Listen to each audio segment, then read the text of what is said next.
Rice Simulator. If you want to. No, it's compulsory. Have it so near. Mandatory. Tonight's episode is sponsored by... Uncle Ben's or not.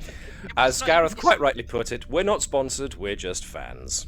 But it's Only fans. It's not going to be Uncle Ben's anymore now. Well, because Uncle Ben is a derivative term by all accounts. So that's why they're getting rid of Uncle Ben and also getting rid of the guy on the Uncle Ben's packaging. They have to get rid of Uncle Ben, otherwise Spider-Man won't have an origin story. Well, quite. Well then, folks, welcome along once again to the misadventures of the Navis crew. So let's show everybody's tokens, happy, smiling faces. Hello. Oh, aren't we missing Natala? We are missing the John. John, however, said that will join us when he can, but that He's a little bit tired. So yes, welcome back. He's had a busy day of telling people to retrain his doorstops. Make of that what you will. In any case, yes, we're back. It's us. And the crew of the Navis are back for another episode. As you can see, Shaun is tinkering around with the various conditions that can be applied to a token in Foundry, which will now prompt a swathe of such tests from the rest of the crew, I don't doubt. There we go. Alrighty. Regeneration cycle complete. Degeneration cycle. So, yes, status effects in Foundry. They're great. Even if they have nothing to do with what's going on in Star Trek at the moment. Video Ninja on, so I'm not hearing anything. Hearing the what's button? Video Ninja, or did you turn off the intro music? I haven't turned on the intro music, which is a darn good point. So let's do that! I was going to say, that's what I was missing. I was like, am I going deaf? I went very high-pitched then. Let's do that! I'm now going deaf because of the intro music. Sorry, what? Precisely.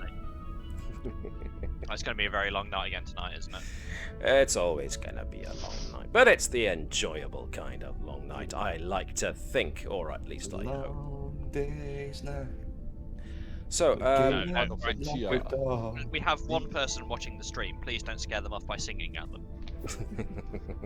Not singing at them. Well, no, we're singing to them rather than at them. All the same, let's not, because we want to keep our our viewers. Anyhows, yes indeed, welcome along, and this is going to be episode... Where are we now? 8? Episode 8. Wow, how far we've come.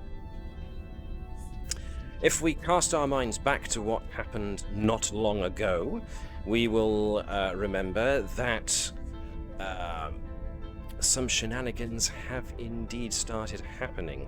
There was evidence of some bionics tampering by the counsellor, Tannenbaum, who was apparently trying to...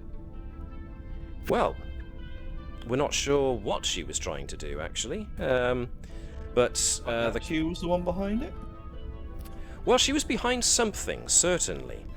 There was a blank space in Commander Andrews' memory, including the memory of her bionic eye, which was subsequently filled, but only, I believe, Andrews, Dr. Bertram, and Lieutenant Commander Vibers are actually privy to what actually happened. However, I believe... I would probably assume that we could say that with you sat in the conversation, Matt, it was probably the captain as well. The captain was made aware of stuff, certainly. But I was under the impression that when we did do the downtime in between the episode, that's fine. It was mostly just the guys that you yourself asked for to be present to help check your bionic eye and maybe keep an eye out for future tamperings. So, yes, we come to the notice of the note of what happened in between episodes. So, yes, as a result of what we believed was tampering by the counsellor with Commander Andrews' bionic eye, Keval Fazanan, the chief Helm officer, who also has a bionic eye, I believe was going to be alerted as to potential tampering of their bionics also. Made for an examination as well, especially given the issue that the bionics were having in the planet we were at last time. Yes, indeed. There was also, they were getting static from the kind of weird atmosphere. Which was what prompted the revelation of what actually happened during that missing couple of minutes of memory that that Commander Andrews had. So, yeah. Hang on a second. I've got people. I've got little people coming at me in droves. The little people. The little people. Can you help me get this out of the toaster? Not now, dear boy. Stick a knife in, get it out. Thankfully, it was a play toaster. Anyway. Oh, I thought you said plate. There's a plate in the toaster for a minute, and then no, a false toy toaster. It's fine. Anywho's a dude. I've lost the thread of what I was saying. So yes, some precautions have been taken, if I recall. Davis, Lieutenant Commander Vibers, our chief engineer, wanted to put some kind of failsafe in. Was it just Andrews, or was it Thazanan's bionic eye as well, in case of tampering they were to reset? Yes, I'd like to put some failsafe on both of them, so if anything comes up that's unusual, the doctor gets notified. Okie dokie. So there was an attempt to, catch any such things happening again.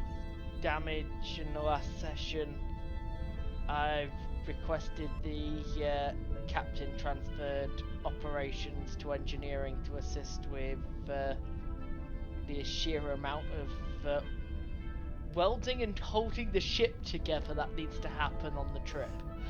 Yes, indeed. Last episode, the ship was being pulled in two by a pair of very powerful tractor beams emanating from two different planets. So, a fair amount of stress was put on the hull of the poor Navis. So she has been in dock at Narendra Station, which is the crew's primary base of operations at the moment. So she's been undergoing repairs for the past week.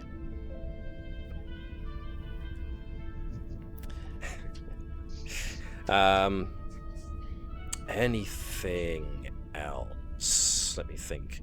Yeah, Commander Natala, John's not here, but Natala remembers seeing Counsellor Tannenbaum leaving the ship along with the rest of the crew as soon as everybody, as soon as the ship arrived at Narendra Station for repairs.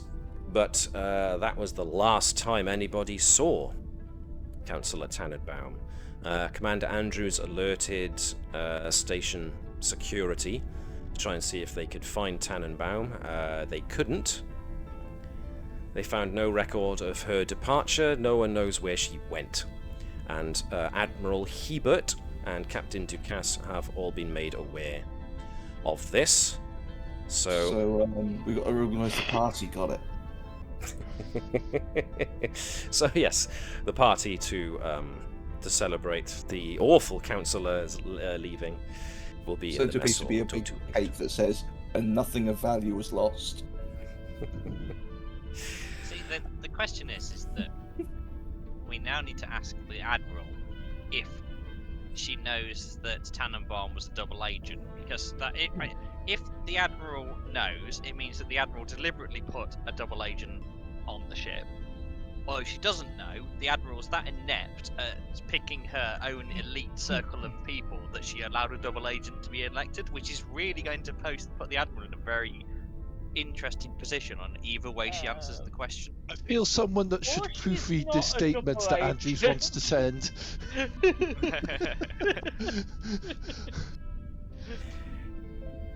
So, okay. Now, Oh, can we also have limited that Bravo Engineering, Bravo Security, and Nurse Bravo are kind of like very limited access to the bridge as well. sure, no problem. They're only here on this map of the bridge, just so that we have all of the supporting characters that we've currently used available in one place. Those who've been following us so far know that we've got the rules system for Star Trek Adventures allows for supporting characters and only a limited number of them per ship. So, Guys, yes. where's the captain? Where's the captain? Good question. About a week. Go back. About a week has passed since your last mission. So, yeah, we are exactly a week since the attempt to map that system that ended up having a pair of Class M planets that orbit around each other in a very unusual and very unique star system as such. Anything else? I think that was most people's downtimes. Oop, something funny's going on. Oh God! The Daily Navis, a newspaper. Counsellor found dead outside airlock. International mouse count underway. You've got the secretary headline under the first one. Commander I can't Andrews read that small, I'm did afraid. it. How much of this was pre-prepared? Because if you wrote that on the fly, I think you got a future typing things. No, I only wrote the stuff that's related to our game. I don't know, it could be a Everyone portion watching of the everyone watching the stream has no idea what's going on because they can't see the the Discord channel that's You all always this is bring it up going on in. quickly. It's Dr. Bertram's player character being an idiot on stream. That's all it is, you're not missing anything. Speaking of, we have got science to do. Science, of course! We have got science to do. So if I can just bring up the notes, because now not just the doc, but also Nova have got scientific experiments to do. So, we had progressed so far with using the guidelines for a scientific method for Dr. Bertram, the Chief Medical Officer, to be creating something new and interesting by fusing medicine and botany. We've also now got Nova was thinking of trying to create a universal interface, mostly for that piece of alien, the alien CPU that we come across on the planet of Bacchus 4. So, yeah, we can start looking into doing that too today. So, let's give a thought to maybe Nova's experiment. You want to try and create a universal interface, so that one of the first things we're going to need to do is try and list 3 to 5 focuses that could be to do with the direction we need to go in order to make this happen.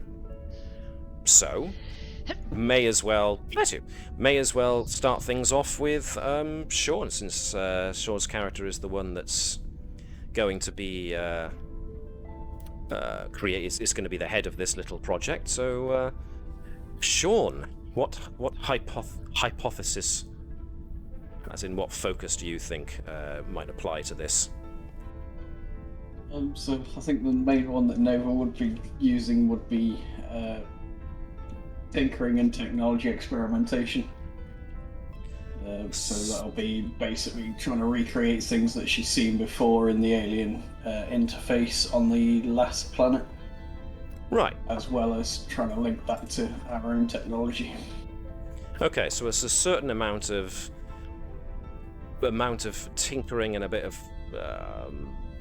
exploratory tinkering, as you've just put it. So yeah, fusion of two technologies. All right, we'll go with technology experimentation as a focus, certainly. Anyone else in the group think they can throw up another possible as a focus for this? Nobody? All right, let's in have... general, or out of focuses we can provide. Well, not necessarily focuses you can provide, but, Yeah. the ones that are available to the crew, via crew members, either player characters or supporting characters, are good starting points, because, then at least you've got the skill sets on the crew that will be needed to actually make this project happen, so... I mean, Natala's got quantum mechanics, if you're going, doesn't really apply that much, does it? No, I mean... Engineer Bravo has damage control and repair? If it's AI, would it technically be like you want something along the lines of robotics? Well, no, it's That's a just good an question. interface point, isn't it? It's trying to create some kind of universal interface so that this alien CPU can basically plug into next to anything. That's why I was going along those lines, because that an AI isn't that ultimately advanced robotics that kind of programmed in. So I was thinking more of that kind of thinking for dealing with the thing itself, not the actual interface. If you want to propose maybe advanced robotics be a focus. I don't think we have any of that. That's why I was more thinking, trying to get the head around, is that the right lines as more I was broaching rather than an actual thing. Can be, certainly. But, I mean, robotics certainly could be a field to pursue, since robotics these days has to interface with an awful lot of things. Anything else? Well, Vibers is probably a good one for the focuses of computers. Engineering of any kind, yeah, so... definitely, yeah. Yep. Computers... I said Ed was potentially have an idea of the crystal itself, but not how it would slot into normal stuff, I'd say. But that's only be as a if Nova asks him to help. But I don't think she would. Okie dokie. So far... Go on. You're trying to figure out how to get it to talk to our computers and fit our power systems. Any computer, I think, is the idea. I think if you can correct me if I'm wrong, Shaun, but the idea is to get it to interface with any other similar technologies that you come across as you come across them. Yeah, so I kind of want it to be adaptive to anything that we might discover in the future, but also she thinks that there's a sentient mind in this thing, so she kind of wants to release it and allow that its freedom and talk to it. So she wants it to be able to interface with other technologies of the same kind, rather than the current technology on the ship. Any technology. Any technology, yeah, there you go. Vibers wants to be involved just so we don't have a weird crystal entity takes over ship because our operations officer was bored. Yeah, let's not create a sentient AI that has full access to Hey, I'm not creating this, I just believe it's in the crystal. Right, okay, let's not release let's not unshackle a sentient AI so that it could then release itself into our system. Does that sound like a plan? I'll make an I'll help make an isolated system up for this. Yeah, that's Sounds like fine. we So, have a plan. It's not the captain's hard to get the best one. Tangential note. Go. As a sort of outlying kind of cross-disciplinary interest, we could maybe apply virology as well. Virology? Go on. Well, just like in medicine, when you try and introduce a genetic change, you use a virus as a carrier mechanism. Interesting. Maybe you could do data packet integration with other systems by having some kind of viral-like payload or delivery system. Interesting. Sentient AI virus. I'm sensing Borg here, Nova. But he wants to infect the crystal with the T-virus. Now Okay. I'm wishing we'd grabbed a second one of those drones from before, because something that low tech wouldn't be too much of a threat to release this thing into. We'll just give it a railgun. Sentient railgun robot is not a threat. We would remove the goddamn weapons. Yes, I'm saying, yeah, give it more. You're also talking worry. about releasing it into the bloody ship. Don't worry, it's only got a railgun. It's not that dangerous. Yeah, we have quantum torpedoes.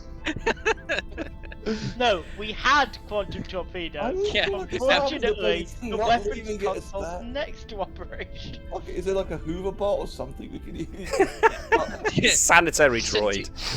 Sentient AI railgun robot that now Sentient controls the robot. Navis. Like, Okay, We so always put it so into, far, Andrew's bionics. What could go wrong? so far Yeah. I've got technology experimentation, which is a bit hoo-ha. That's a bit non-specific. I understand where Shaun's going though, trying to use Nova's focus. So that's It's the pre-technology she's already seen and took Yeah, samples of yeah, as well, so- so it's kind of tearing those apart and adapting them. quantum mechanics offered as a maybe. Computer engineering as a potential. I would posit xenotechnology because of the mention of integration with other alien technologies, but Jan also posited virology. So how many is that? 1, 2, 3, 4, 5.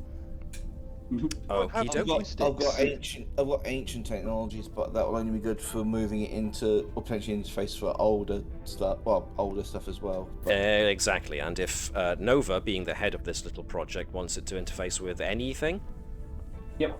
so it's yeah, something it more needs to be able modern. to. It needs to be able to interface with modern stuff too. So, we've narrowed it down to 5 potential focuses, 5 potential avenues of investigation. So, Shaun, which one would you like to try first? Or would you like me to read them out again? No, I think it's between 2, but it's between computers, because Vibers is probably going to be ordered to babysit from everyone else's reaction to what Nova's trying.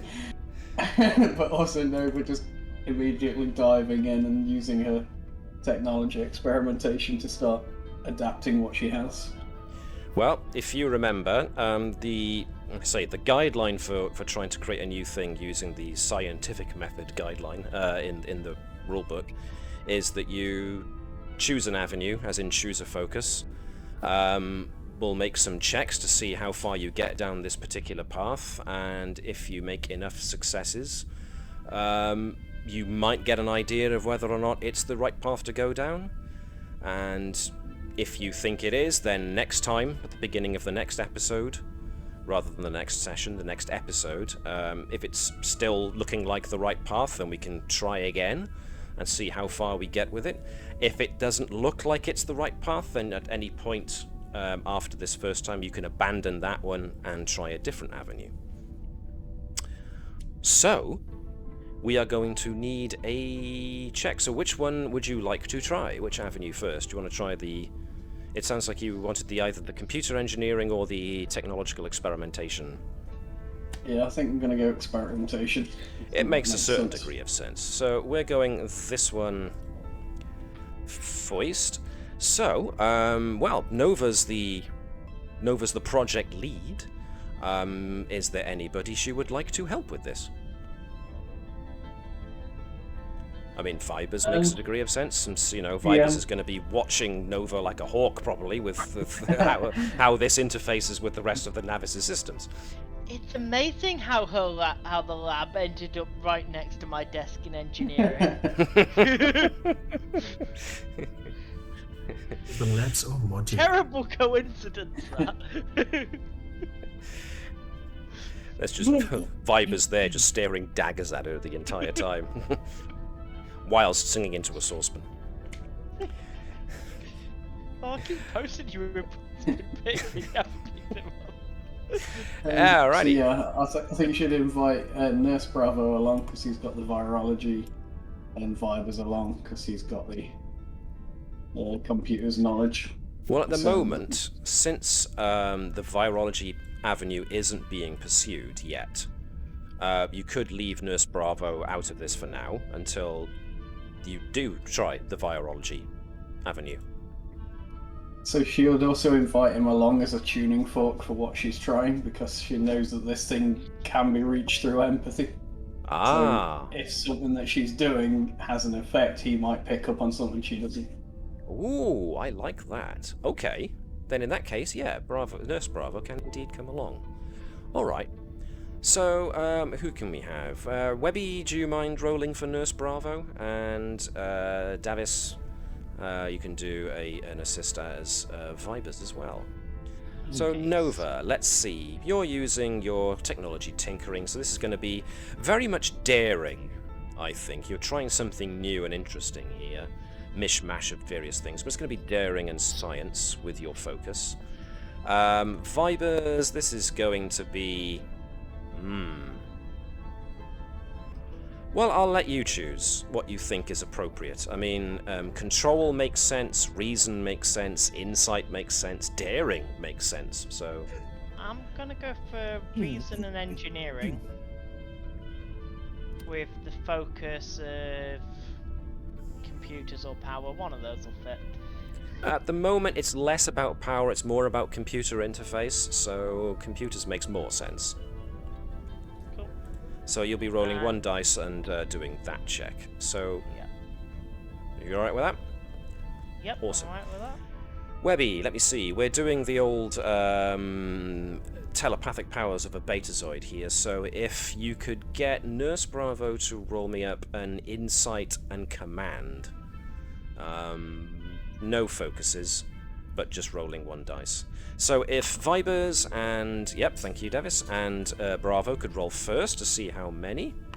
This is going to be, so Shaun, Nova needs only one more success to succeed at this so far. Just on that, can I throw in a determination on this? But how does it work? Well, if you think one of your values applies, try anything once, how does this work? I think that does. Yep, you get to spend one of your determination points. So if you open up your character sheet, you'll see you've got 3. If you click on 3, it should take away that 1 point.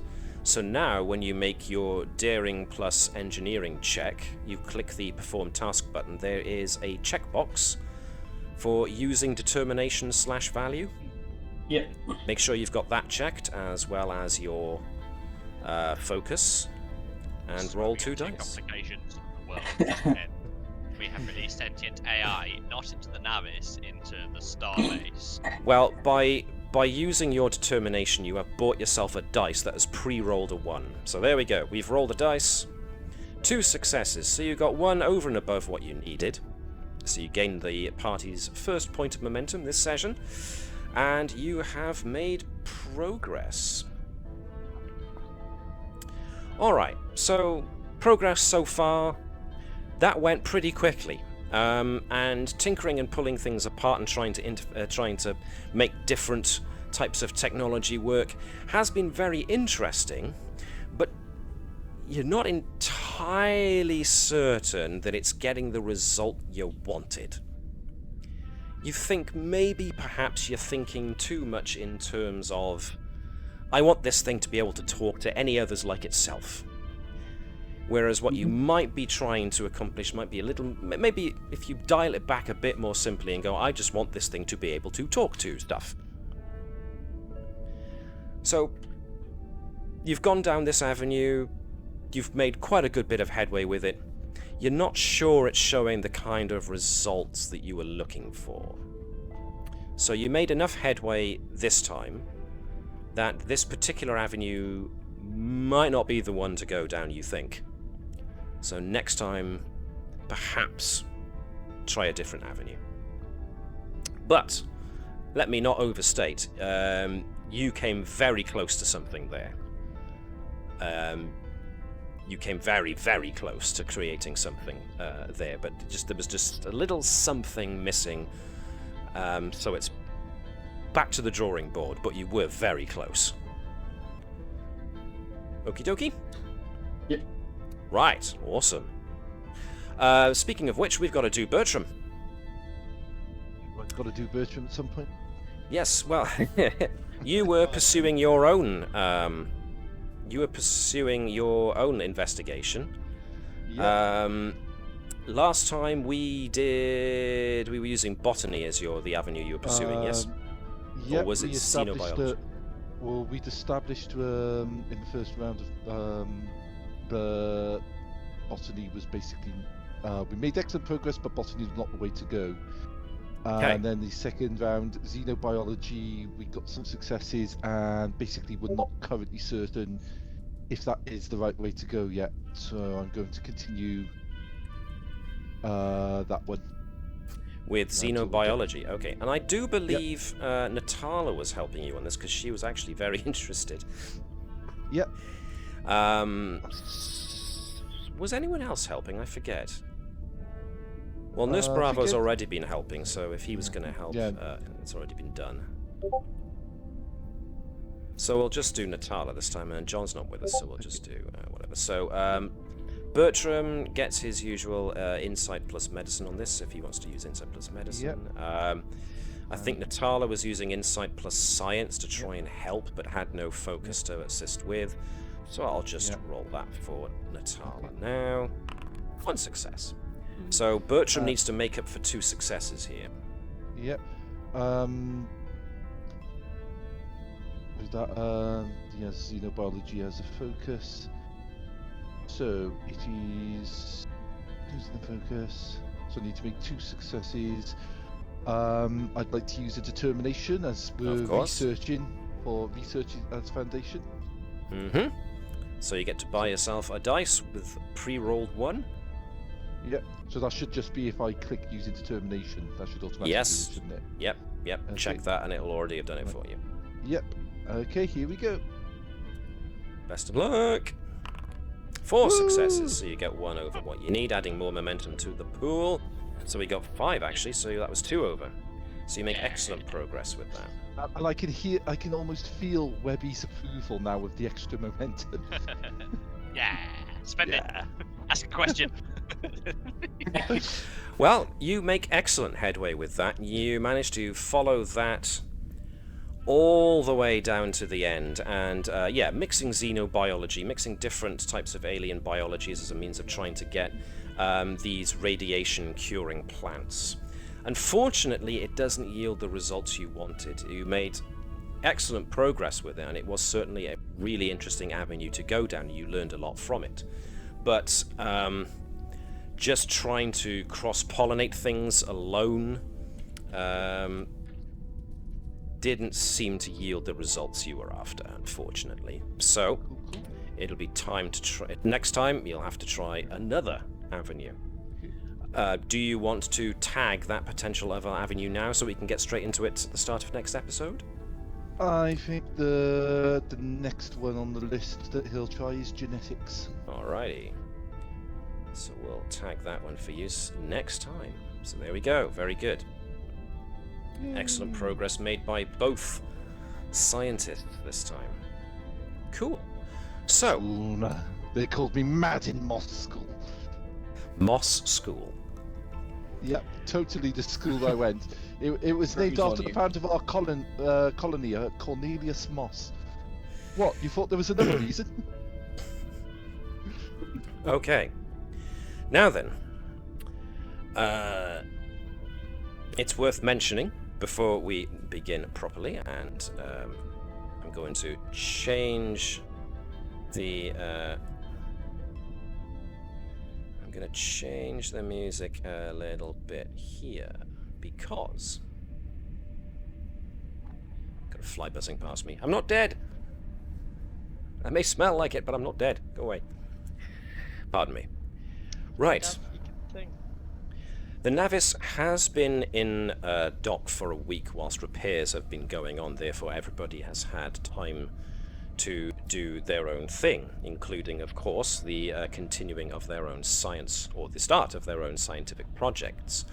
Certain people had certain things that they wanted to do, but now a week has passed, and the call goes out on the registration for the crew of the Navis to board. So the crew of the Navis have been requested to board the ship in preparation to undergo another mission.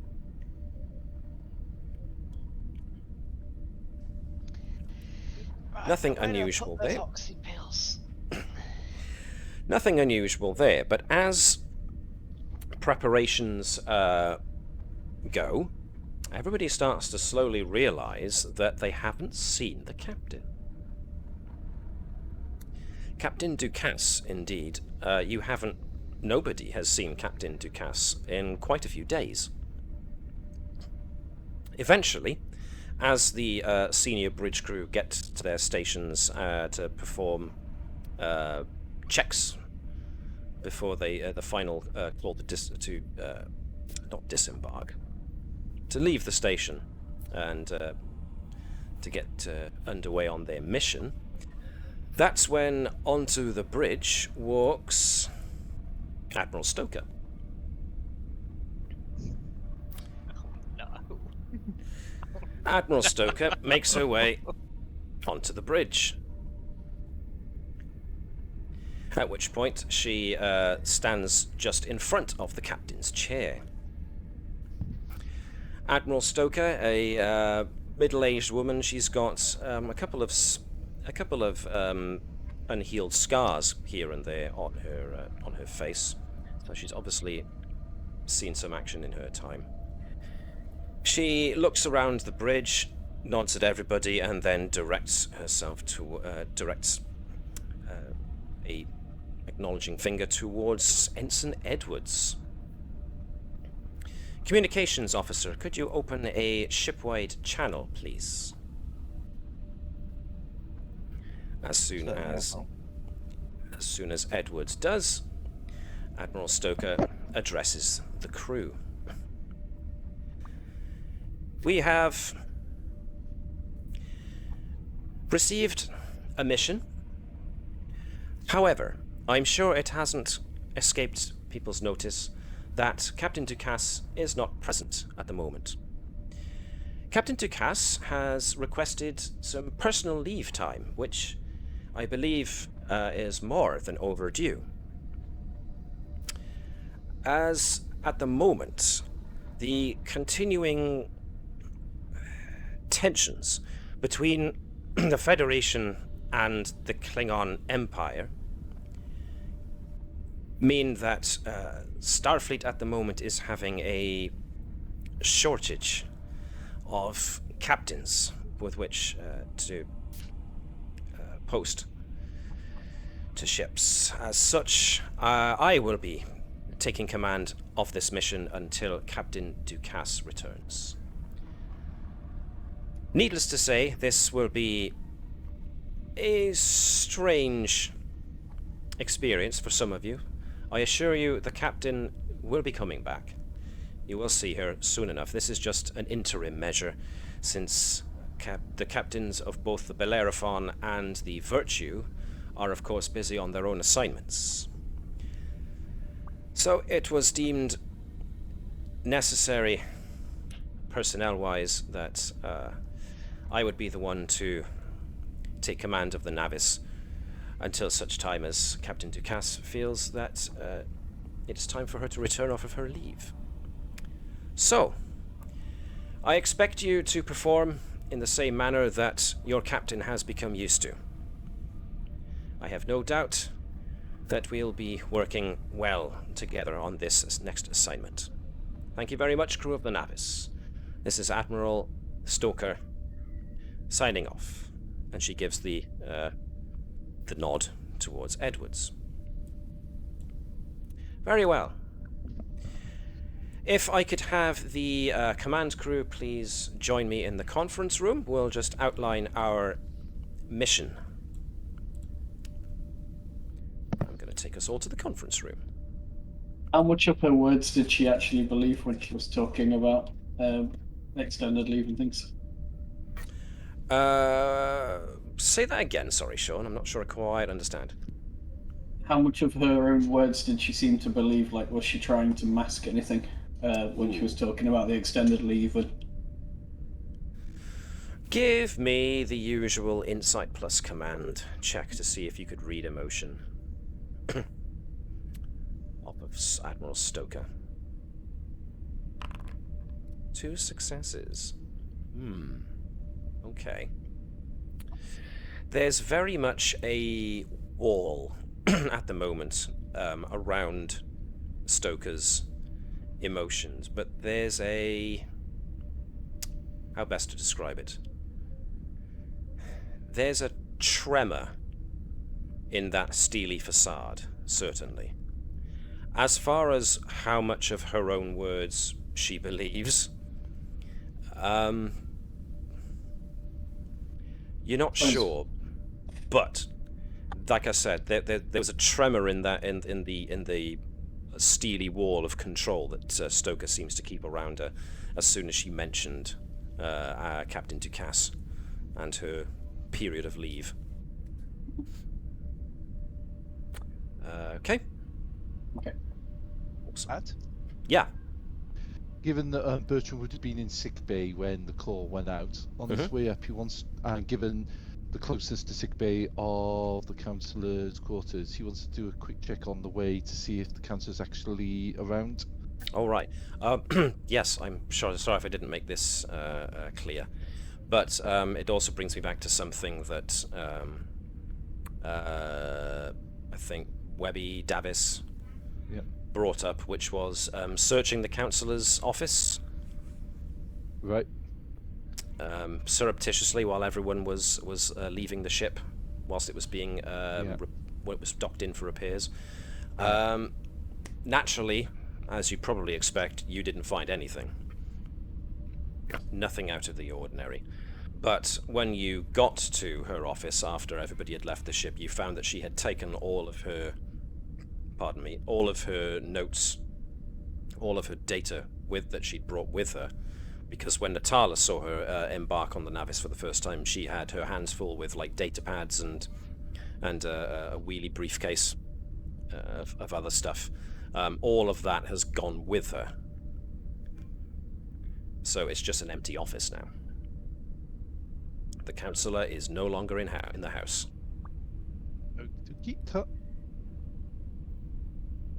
Confirmation of the captain's request for leave. Okay, no problem. So Andrews will be doing that. So everybody, no doubt, warily gets into the conference room with Admiral Hebert now taking the chair that was usually reserved for the captain. And, everybody comes in, she invites everybody to sit, while she herself remains standing. Well, I'm sure this is very unusual for all of you. And to be fair to myself, I haven't been in the position of a captain's chair in quite some time.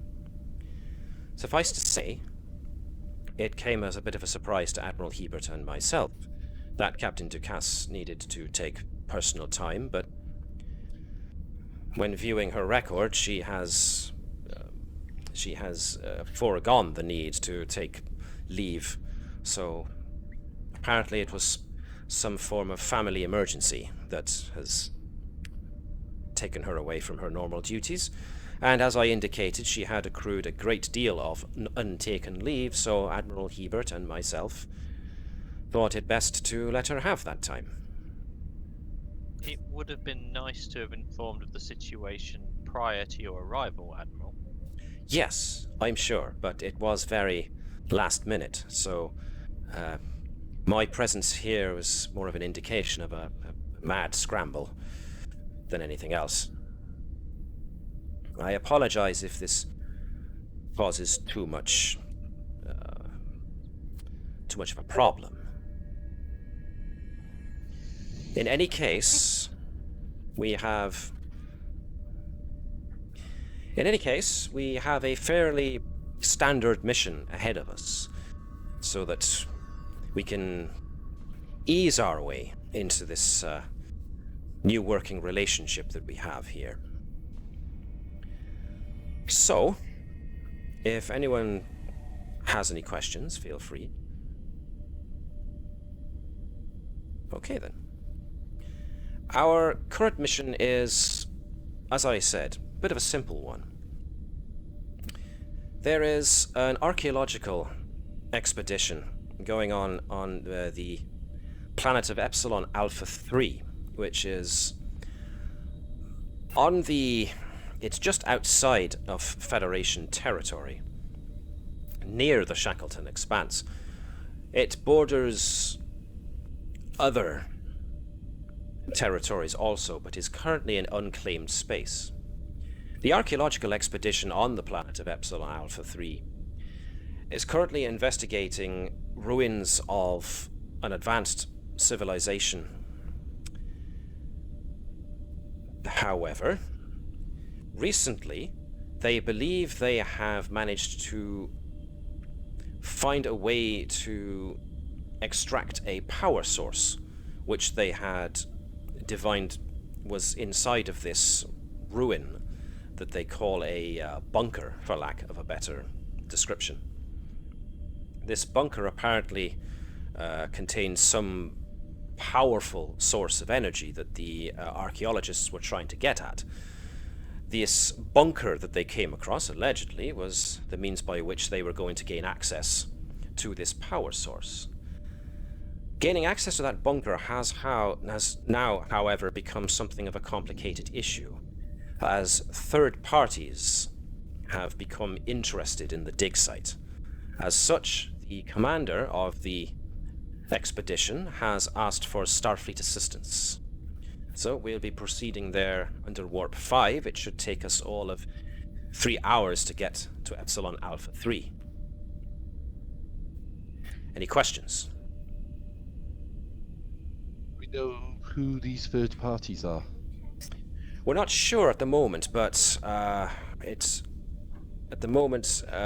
the scans we've had have noticed that the Orions have been sniffing around the system lately. Any other questions? Two questions, Admiral. Of course, Commander.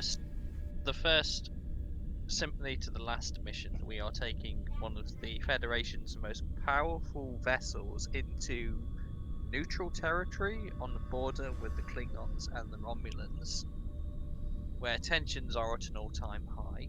So my first question is this a wise idea for the Navis to be the ship that's sent to this location, given the current situation? And your second question? I'll let you answer the first question first. Very well, Commander. Whilst tensions certainly do seem to be very much on the high at the moment, the Navis is being sent along mostly as deterrence. We're hoping that merely the presence of a ship like the Navis will deter whoever it is that's hanging about there sniffing for whatever it is they hope to get. We're not looking for an armed conflict if we can help it. We're just maybe looking to bare our fangs a little bit. Besides which, the Bellerophon is currently on scouting missions within the Shackleton Expanse, and the Venture, as always, is currently being loaned off to Deep Space Nine in order to assist with patrols in that area. So at the moment, Epsilon Alpha III, we're all they have. Your second question, Commander. Do you know what happened with Counsellor Tannenbaum? She visibly deflates at this, and she kind of nods. Nova, even though there's a firm wall of control around Stoker's, she's a changeling, around Stoker's emotions. As soon as Tannenbaum is mentioned, there is a big flare of multiple emotions. Betrayal, disappointment, and an amount of self... what's the word I'm looking for? Shame. Not exactly shame, but when you have a go at yourself, you know, for regret. Yeah, I suppose. Or self-loathing. I wouldn't go so far as Mutilation. self-loathing, but yeah. When you visibly you give yourself a punch for being so stupid, kind of thing. Ah yes, Tannenbaum. I was wondering when that would come up. The fault obviously lies with me in that regard. She was not who I thought she was. I thought she was someone I could trust, to find more people that I could trust. And it turns out she was somebody other than I thought she was all along. And the fact that I brought her here to test all of you, and she then went ahead and did what she did. Yes, that one's very much on me. I have to take responsibility for the grave error of judgment I made there, and I can only sincerely apologize to all of you for that. So, just as a follow-up to that, Admiral, speaking frank and probably on behalf of the rest of the crew, is you understand why we are going to find it difficult to trust you in command of this vessel. I can sympathize with that point of view, yes. She leans forward at this, and she seems to get a determined gleam in her eye at this point. But surely, in regards to what we've discussed before, this should now be proof, evidence of what I was talking about. This conspiracy amongst the upper ranks. Why else would Tannenbaum have been here? She was after something. Something here. Something to do with what we've been looking into. I'm certain of it. And the fact that they would go so far as to embed someone like Tannenbaum in amongst this crew to try and brute force whatever it was that they were after, it's proof that we're on the right track. Is the other possibility that you did it deliberately and ordered her to do this? To throw suspicion away from yourself? She does Create visibly this opportunity. Sorry for interrupting you there. It was just that, just to create this opportunity was all I was adding. It's alright, at this point Nova gets a kick under the table. No, I deserve that. I do. I tried to find out whether or not you were trustworthy, and I believe you are still. And the means by which I tried to assert that trustworthiness turned out herself to be untrustworthy, and I'm going to have to bear the brunt of that. But I'm certain now, more than ever, that there is definitely something to this, and you yourselves have been proving that there is something to this. Too many times now, you yourselves have found that there is something out there.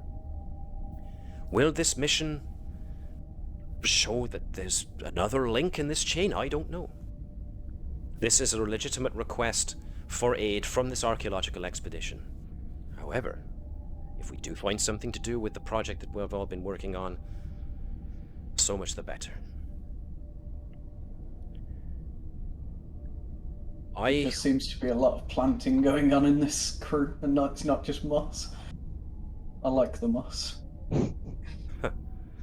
Bertram is sort of like kind of just looking sort of like fairly flat-faced, but he does look at Nova and just give a look of mild exasperation. Viper looks at Bertram and it's like looking in a mirror with this expression. Exasperation.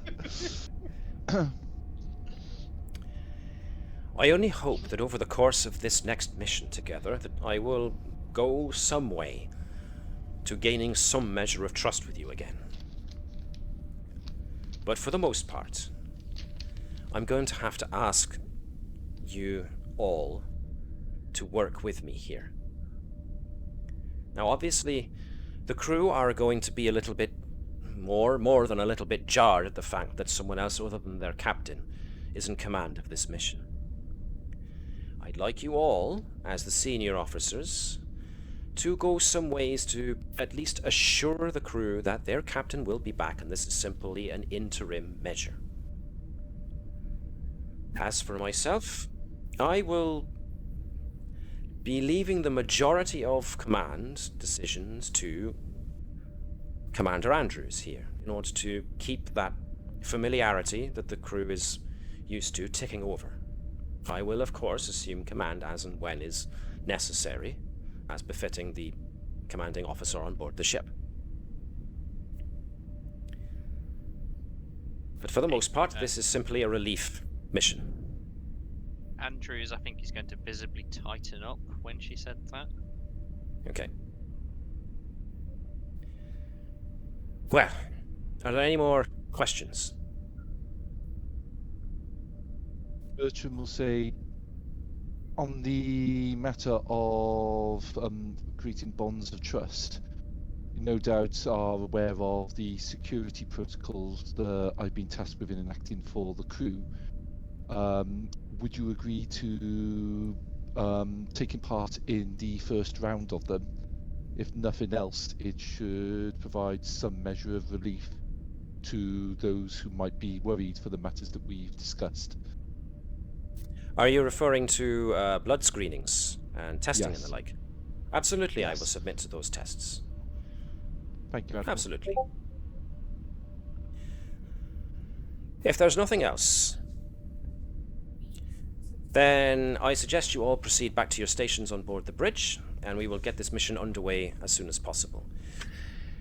Helmsman, we'll be setting course for Epsilon Alpha III. We'll be heading out at warp 5.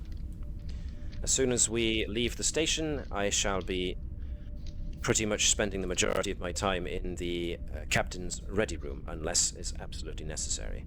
I'll leave the various department heads to care for their departments. I will be asking Lieutenant Nova to attend me in the captain's ready room as soon as she is able. Thank you, crew. Okay. Let's return to the bridge. Boop. I imagine Bertram's going to be on sick, unless the Admiral orders, otherwise he's going to be in sick bay rather than the bridge, because Yep. regardless of the Admiral, as we're leaving from dock onward, he will have a lot of stuff to process for the blood screening. Yes, indeed. Okie Yeah. dokie, no problem. So, setting course for the Epsilon Alpha system.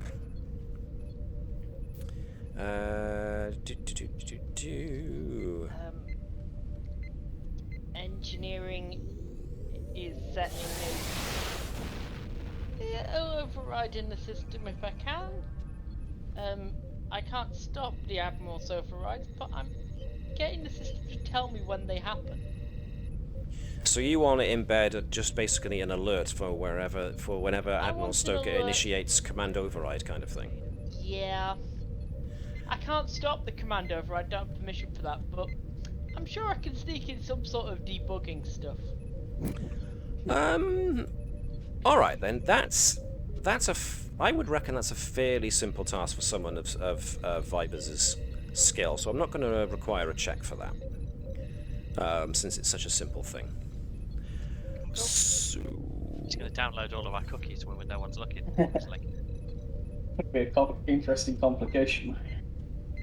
yeah. Still- Yeah, go on, roll for it. Just in case. Complication, all replicated on the ship starts spouting out cookies. It's going to involve the ship's computers, so I get rerolls on any dice I wish. That's fine. Complication. There is still a potential, Davis. You can still roll a 20 and then a 20. Yes, it's a 1 in 400 trans. Could happen. that's up to you, Davis. If you're Go happy on, with then. my ruling, if you want to go for it, Yeah. all right. 2 successes. There you go. Plus re-rolling that 1. You're re-rolling the 1. 19. No, re-rolling the 19. No, she's re-rolling the 1. So 3 successes. successes. Okay. 3 success. That was 1 over He's what down. I thought you needed, so that's another momentum. He's downloaded all of our sort of like internet search history as well, and now he's just gonna start blackmailing us. I Get an don't email just from I download know it. what you want. It's still on the system you did the searches on. Yeah. I've just sent you. I know what you did last Friday the 13th. And... Yeah. I know what you clicked last summer.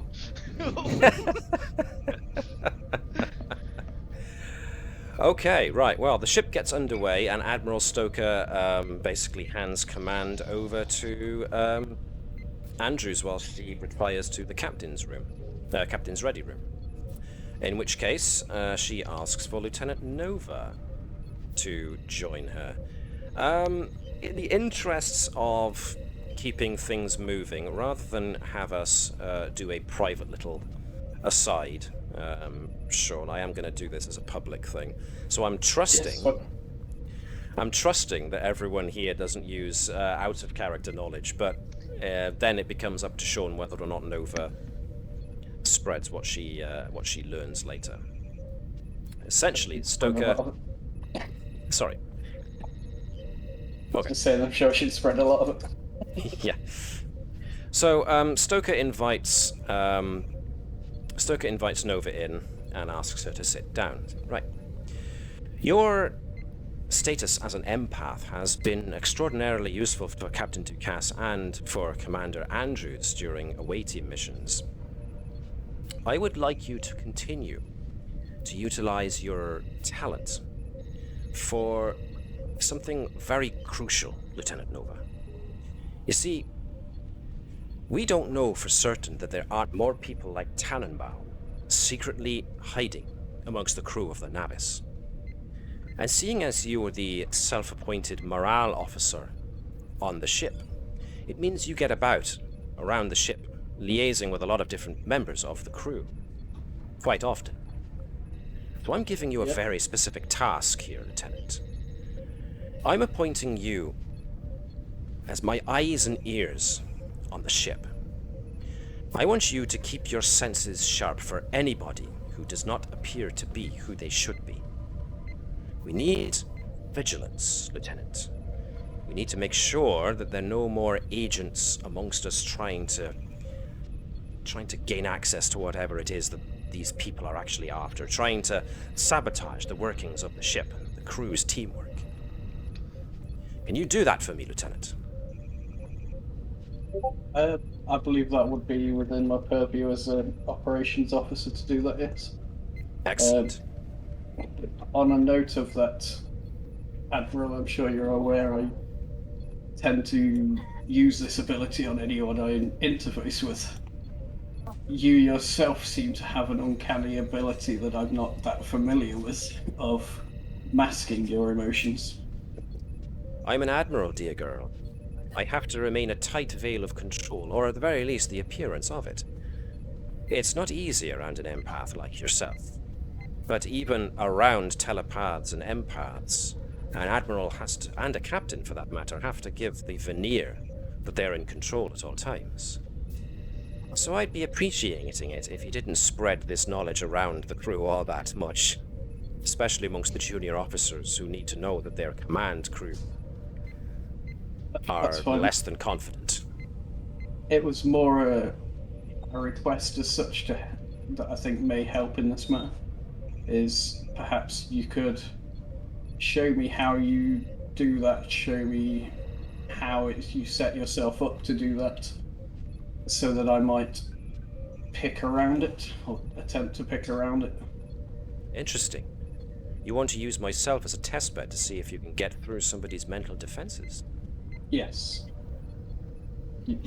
As I said, you're probably one of the strongest wolves I've come across in recent times, so I believe you would be a perfect subject for that. You make it seem as if I'm a lab rat in one of your experiments, Lieutenant. Everyone usually is. I see. I'll consider your request, Lieutenant. For now, Thank you. I would like you to proceed with your normal duties, but also add on these extra responsibilities that I placed upon you. Very well. If there are no further questions, Lieutenant. Not at this time, no. Thank you. Excellent. Then you are dismissed, Lieutenant. Right. Is there anything anybody would like their characters to get done during the time it takes to get to Epsilon Alpha III? I've sent you mine. It It was the one back ages ago. It was a few scrolls back. Let me see. 22 minutes ago. Oh. Right. Asking for confirmation. Okie dokie. I'm just going to send a note back to you then.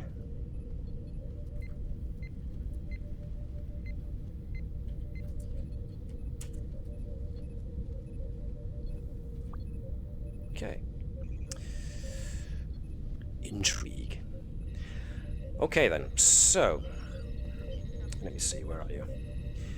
If there's nothing else, then yeah, Admiral Hebert does, pardon me Gareth, sorry for interrupting you, but just to let you know, Admiral Hebert does turn up during the course of the travel to sickbay in order to get herself tested for Wait, Admiral Hebert? That means Stoker. pardon me, I was Admiral Hebert's just on board as well, like, surprise! all these names, I forget my own name sometimes. He's giving it away. It's all one person to change. Modiphius goes into a broom closet and just pulls off the mask. God, And Latude. it's our Klingon captain all along. He was a very friendly, unusually friendly Klingon, wasn't he? It's He's the also Latude the- disguise. That's what I'm going to go with. Everyone's Latude disguise. No, Latude is a disguise. They just released clones from the buffering of the teleporters and just put masks on them. Either way, Admiral Stoker does submit herself to blood testing, the same security procedure that's been put in place because of potential infiltration by shapeshifters. And the results do come back that she is indeed human. So there's that. Yeah, no problem. Okay. If there's nothing else, then for the moment, Stoker is off the bridge, and you do eventually get notice from navigation that you are coming up on the Epsilon Alpha system. We don't need Keval to make a check. So, I think standard procedure for the Navis now is yellow alert, entering into new areas. We have learned from our mistake. And a wide bang, I think stopping shy of the actual entry into the main part of the system to undertake a sensor sweep as well. Secondary power core Well- on standby. As it happens, where is... Yep. Immediately, Nova will... Andrew's suspicious, so it's That's fun to being hacked. So, God. Nova will notify Andrews Andrews is of the kind of- request. Yeah. Go on. Andrew's is kind of like current level of uncertainty just goes through the roof. So yeah, Nova's now picking up on some very weird vibes from her. She's just trying to control her emotions. So you enter into the system, you do a full scan, and yeah, Nova as operations officer, you get a notification that sensors have picked up a ship in orbit around Epsilon Alpha III. Okay, I'll declare yellow alert. I think I can do it. So let me see if I can find. Incidentally, I do believe that we can use Natala for doing sensors, but we can also use Keval's. Starship recognition. Yeah, indeed, starship recognition in order to try and identify what the ship is. So, it's probably easier if I take us back to the bridge now, just so we can do some checks. But you can see the token of the other ship. I take it. Yep. Okay, so I'm gonna See if throw there's us any... Oh, sorry. back to the bridge. the bloody scans, I'll probably check for any radio chatter. Okay, well, it's funny you should say that. I am going to ask for, so let's see, we'll do Keval as the primary because it's going to be, what will it be? Insight and security for Keval with the focus of starship recognition. And Natala can aid that, so anybody who wants to do Natala? Webby, do you want to do Natala's assist? I would do, but my mouse has stopped working again, so... Okay. Who else can... Gareth, you can do Natala's assist. Okie dokie. She's going to be using control plus science to use the sensors, so that'll be a sensor operations focus for Natala. And Edwards, I am going to ask for an insight and... I'll allow insight plus science. Assist. But when I open up Natala's fin, there's no option to roll or anything? There's no perform task button. No. Oh. Jesus, Okay. Keval! Damn! Never mind! I didn't get to make a pilot roll. That's a Never that do need to roll. intimidates them into giving away their identity before the scanners have a chance. Oh, he's even got their flipping mother's maiden name and bank account details. He's just drifted around them with full scan and just got everything. They just said, oh god, it's Keval, surrender quick!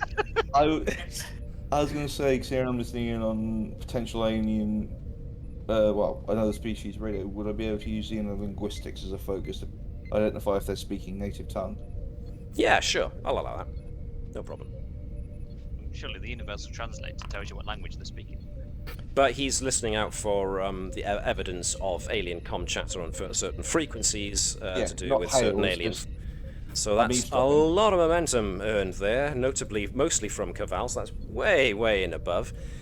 Right, so Keval... Well, Natala just uses sensor scan to notice that it's an Orion raider class vessel, which unfortunately Edwards, to his dismay, recognizes as well, because the Orion Syndicate are known to employ raiders, pardon me, on missions.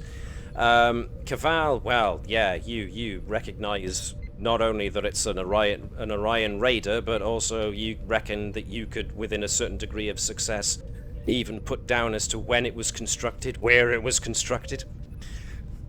The fact that one of its engines is showing just a couple of microseconds of problem on its ionic discharge.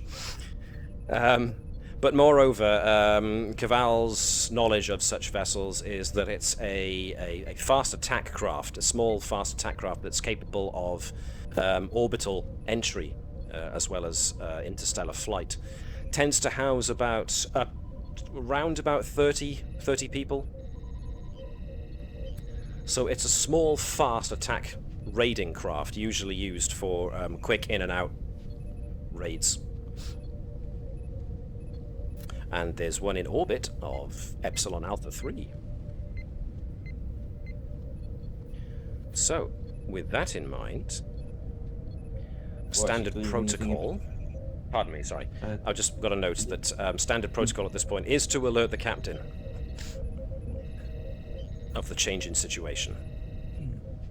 What were you going to say, Alex? Sorry. Do I specifically pick up anything on the chatter, or just identify it's Orion's?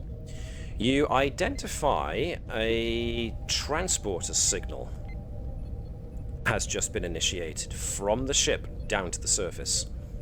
As such, there's now a comm link patch between whoever beamed down and the ship. Keep a tab on that. Have that scanning for intercept any kind of communications coming back and through. Commander, Orion raiders, they've beamed down to the planet. So, what would you like to do, Commander? Okay, so standard protocol is unfortunately to notify the captain of the situation. I think the second is to then open hailing frequencies to see if the Orions wish to actually play ball on the situation of what's going on.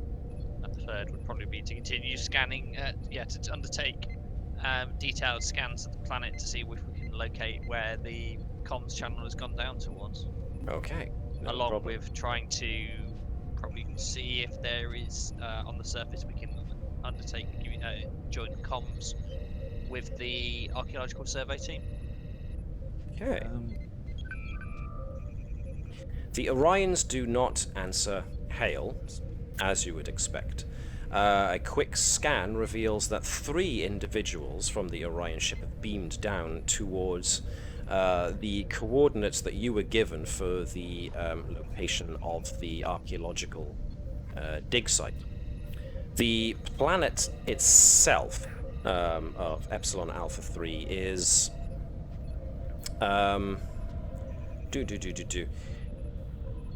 it's mostly swamp or arid conditions, swampy or arid conditions on the planet.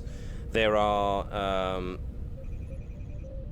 2 massive supercontinents that are the only land masses on this otherwise very swampy or arid world. The archaeological dig site is naturally the coordinates are on a location that appears to house a lot of ancient structures. There are about, let me get a quick count. Oops, I've just sent you to the dig site without meaning to. That's the Shadow Realm. So let me see. 1, 2, 3, 4, 5, 6, 7, 8, 9 other people in the archaeological dig site. At least 1, 2, 3, 5 of those have got Starfleet comm badges. And it appears that 2 of those Starfleet individuals are now standing very much next to the 3 Orions who beamed down. Have I missed anything? I don't think so. Okay. So the Admiral comes on and asks for an appraisal of the situation. After getting it, in the briefest possible terms, she nods and praises Commander Andrews' swift response and stickler to protocol. I think in this instance we're going to have to send down an away team to see what's going on. The archaeological expedition did ask for supplies in order to restock and get extra equipment to do with entering the bunker that they wanted to gain access to. So this would be the best possible timing to do so. Natala does note that there is a plasma storm sweeping in close to the archaeological site. The neighboring star is what is it? Is it a G-type star? Get a quick appraisal of this. G is sun size. Yeah, so it's mostly a stable star, but it does give off a lot of coronal ejections, which create these storms on the planet. So the storms could potentially interfere with transporters. The archaeological dig site has got a landing pad, but it's not big enough to accommodate a runabout. You would have to take a shuttle. Keval won't crash it. Pass on the shuttle, the storm will avoid it. Well, quite.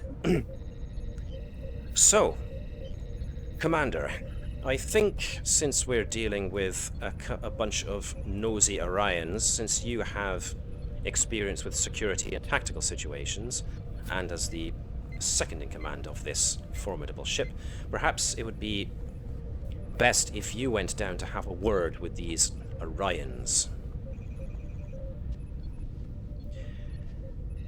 And take Edwards too. I think his experience with civilian archaeological expeditions of this type might be useful. Helm Officer Thazanan would probably be a good choice to take the shuttle down in those adverse conditions. Anybody else you want to take along is up to you to assign, Andrews. So, Andrew is giving up a bit, kind of trying very hard to resolve to say, well, would you like me to take anyone else? You seem to have dictated half of my away team for me. I think that it would be worthwhile, as we don't know the situation on the surface, so I think Bertram is a good ploy. They need resources, so fibers. I think just the standard lot, to be honest. We'll take all the actual player characters. Okay. Commander, should we maybe establish comms with the site to see if they've got any additional requests? Yeah. I think it would be worthwhile to see what information we can gather from the planet side to see what they can understand what the situation is.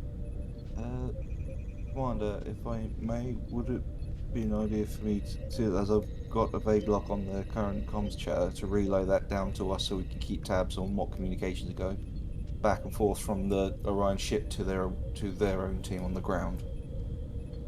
I think that would be worthwhile as well to understand what the Orions are doing on the planet. Okay, Is there any way cool. I could relay that as a covert kind of live feed, so rather than like intercepting, we're sort of like piggybacking off the signal and listening in to what's they're basically sending back and forth to each other. Right, so you want to basically hijack communications. So, that's to monitor. interception. So this is going to be insight and engineering, and you can actually have the Navis assist you with communications and security. So, somebody want to nominate themselves? Yeah, and you haven't done much yet. You can be the ship. I would request also some. I want to say not no, but would Natala be useful in this as an aiding? She certainly would be. Yes. So I'm happy to take as much help as I can on this one, because this would be quite a fairly good advantage to have down there. Yeah, sure. So, Jan, if you could be the Navis, giving me communications and security check, just one dice. Let's go with... It was insight plus engineering for Edward, so Natala can do insight plus science. Also, Nothing much she can add here as a focus, so it's just going to be a flat-out thing. But she's got talents that can be useful here, so... I would request the nab of a momentum if people let me. Yeah. Yep. Everyone all right with that? We earn it back quick enough. Yeah. Go Sorry, I on. didn't mean to interrupt you. By the way, No, Matt, that's fine. apologise. That's fine. Okay. All right then.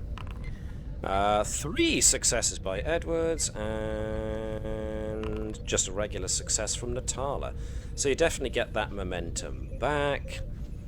There's a complication. I'll keep that one under my hat for now. But yes, you manage to intercept. You create an intercept. So you've managed to lock onto their communications signal, and you reckon you've got a workaround to decrypt any messages sent from their landing party to their ship. Probably go off the live feed rather than using translator, because adding an extra stage might interfere enough with the process going back and forth to give them to set them off effectively. So probably Using your own do it by natural ear. linguistic skills. Okay, yeah. Yes. I like that. Anything else anybody else wants to do before we go down to the surface? I'm going to tell Bravo that this little beepy button that I set up before is obviously malfunctioning. It's not going to do anything important, so it can wait till I get back. Leave that alone and carry on with your repairs that we were still doing previously. You see this button? Touch it, and I cut you. See this button, touch it, and the ship will explode in your face. You put some tape over it so you know that if someone's pressed it, they've removed it or something. Well, it's more than one of the admirals using the override notification. I don't particularly want my junior engineering staff to be to think about that too loudly around an admiral. Yeah. Junior staff Okay. think they're being secret, and it happens that the admiral goes, "I know what you would do. You're hiding something. Tell me." Okay, no problem. So, moving Just wanna- on. Yep. Confirm that we didn't get any kind of weird message back from the archaeological site. You got a bit of a. Thank you for reminding me. Actually, you didn't get an audio message. It seems there's a bit of interference going on with the storm since it's occurring down on the surface, so they're having a bit of a time. But there's a text comes back with a list of stuff that they want, which is mostly battery packs, emergency power packs, replicator gel, and a phaser excavator. Other than that, standard stuff like, trail standard ration packs and whatnot. So that was the response you got from the expeditionary outpost. Anything else? Awesome. So, Can we take a homing beacon for the teleporters in case we get caught down there with the plasma storm and need something to fight through the interference? okay, if you want to take additional equipment, then as usual, you can go into the items directory and under the folder character equipment. But bearing in mind, anything you come across, if you click on a piece of whatever you want to take and it's got an opportunity rating in it, you will need to pay that opportunity cost in momentum if you want to take any extra stuff. So what we can do then is, if people want to have a quick perusal of the character equipment, anything they want to take, I'm just going to take a quick trip to the loo, and I'll be back in a minute. And I've still got my Type 3 phaser. I should probably get rid of that. so Stop yeah, taking a phaser. any extra stuff that you think you want to take, now would be the time to have a look through the equipment, and if you want to drag it over to your inventory slot, but also pay the cost in momentum if it has an opportunity cost. Everybody all right with that? Yeah. Awesome. I'll be back in just a minute. Yeah. So yeah, emergency transponder's got a momentum cost of 1 for however many we want, if we want them. I think what you're looking for is the pattern enhancer, but it's a similar cost, also 1. Pattern enhancer is probably worth taking some. It might be worth taking an anti-grav.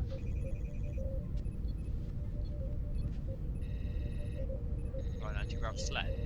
Just an anti-grav. Just the anti-grav, it's a smaller one. Rather than a full sled of it. Something you can attach to something and lift. Yeah, which will be quite handy, especially if they're asking for excavators and things like that. If we're going down, we go, yep, we brought a couple of bits of kit and we've got a floaty thing we can attach to a big rock that happens to be in our way.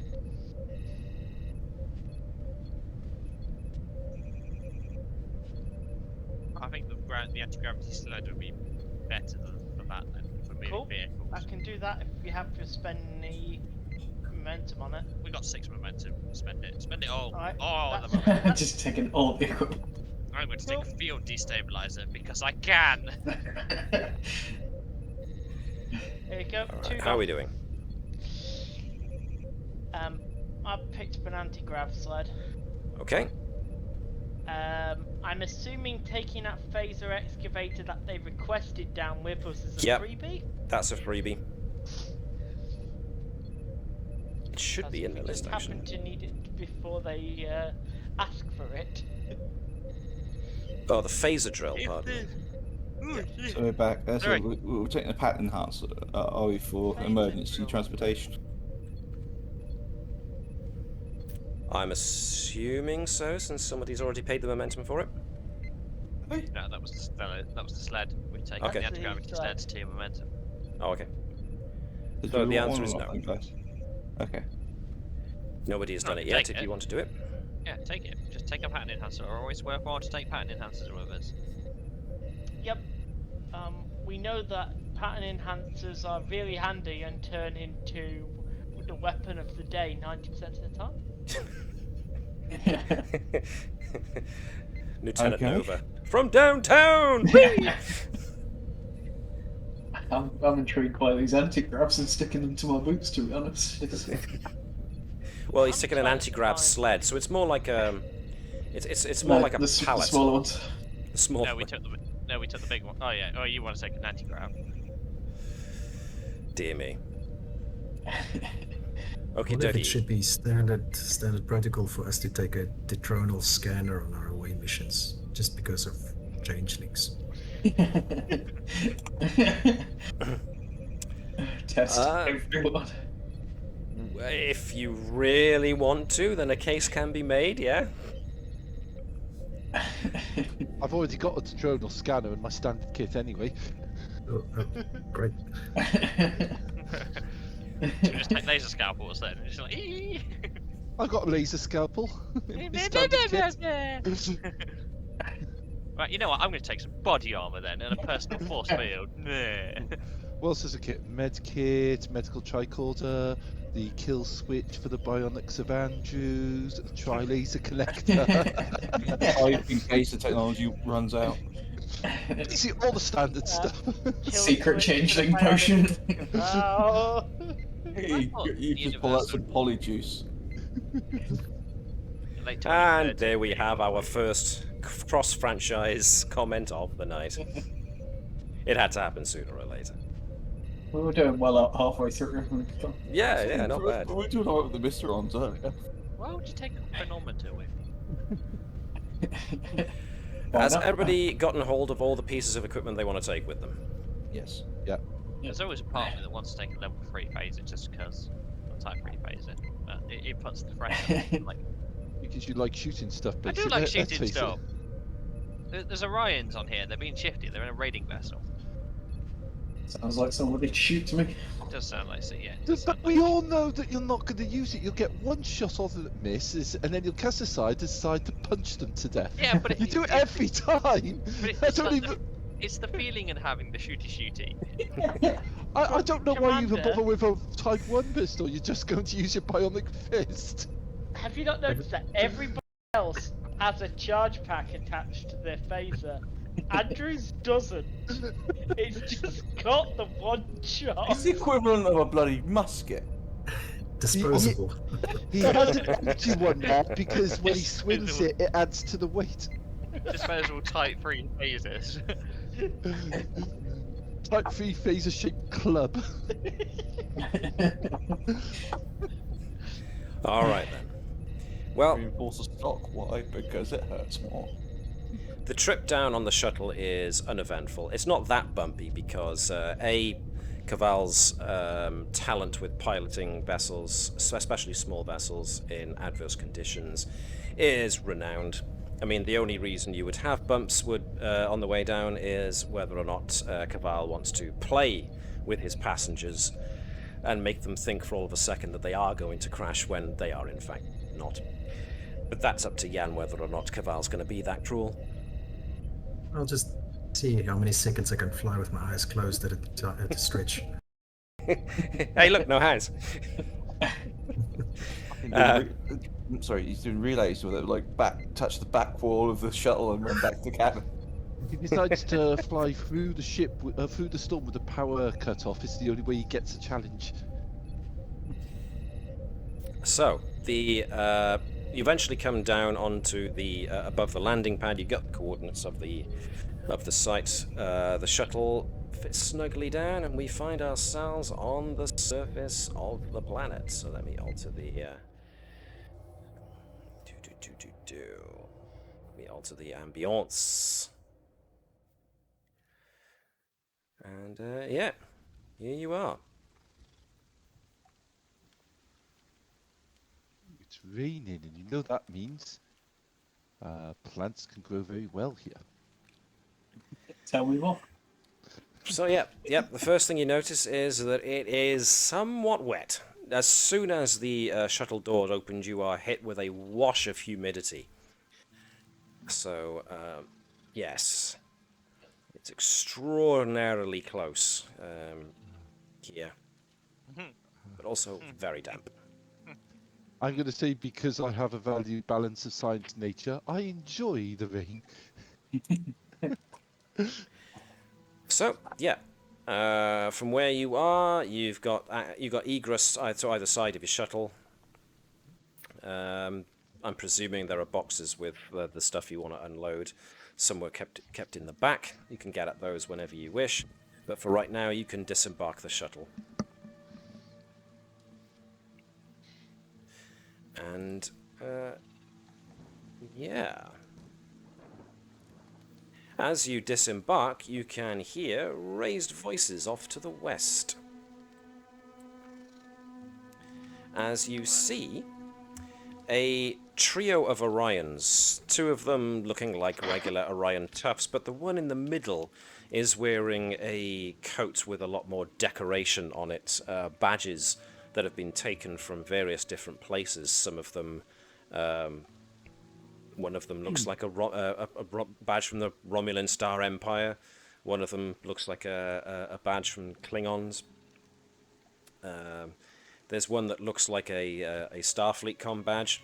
There's also one, interestingly enough, of the Ferengi Alliance on this guy. So this guy is, whoever the central figure of the Orion trio is, he's certainly been around.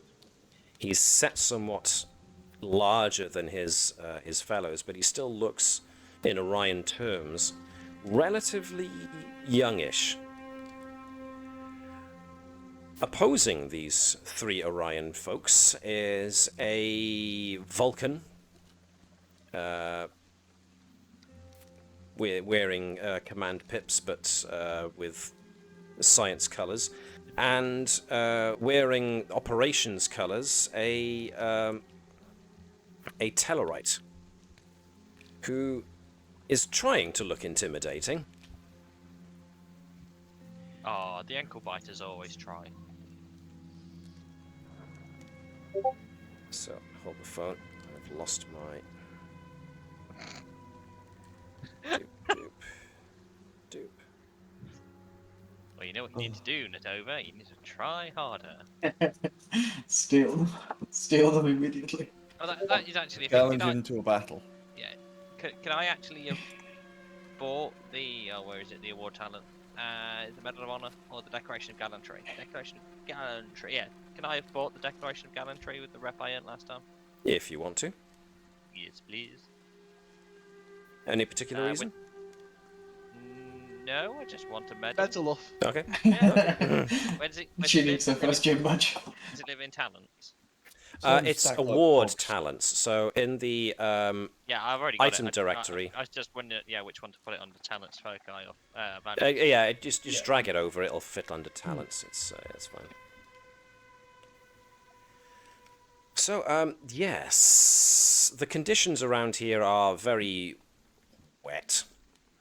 The ground is around is swampy. You're close to a body of water. There are, as well as there being a lot of technology around various supply boxes and consoles, there are a good couple of tents have been erected, mostly you imagine for the personnel of the expeditionary post here.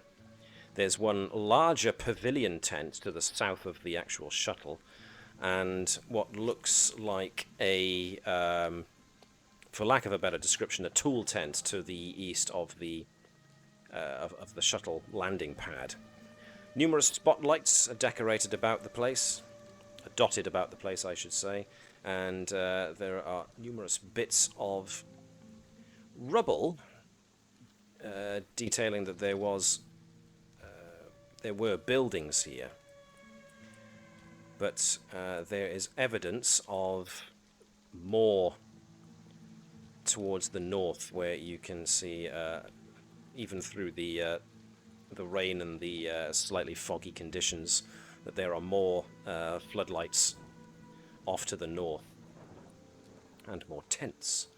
As the Orions and the Starfleet folk face each other, the Vulcan states, "You do not have any claim to this space." At which point the lead Orion quickly replies, "Neither do you. This is not Federation territory, and so we stake a claim to whatever is found here."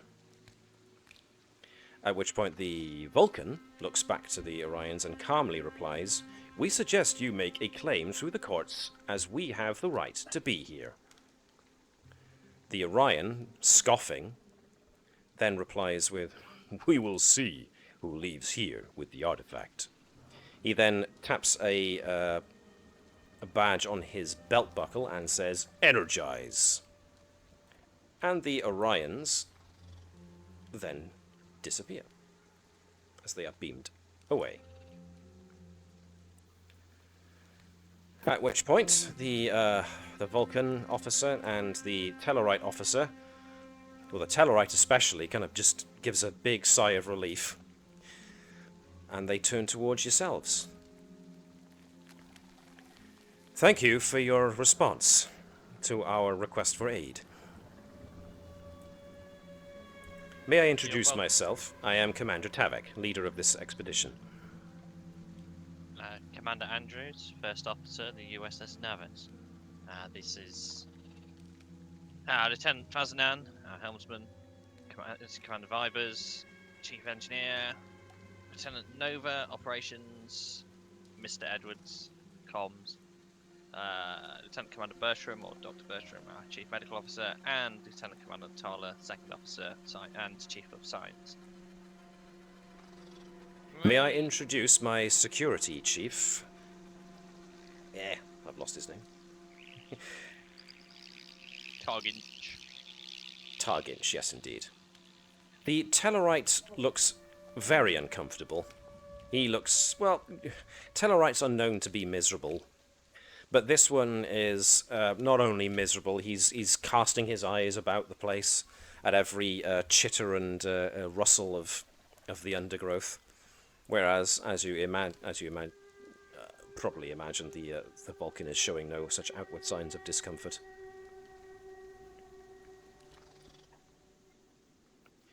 Perhaps it would be prudent to discuss the present situation in somewhat drier climes. May I recommend the entertainment pavilion? I think that would be wise, Commander. This way, if you would then, please, Commander. So he kind of leads you off to the almost like the circus tent looking thing, and as you all enter through the entrance flap, you notice that there are a lot of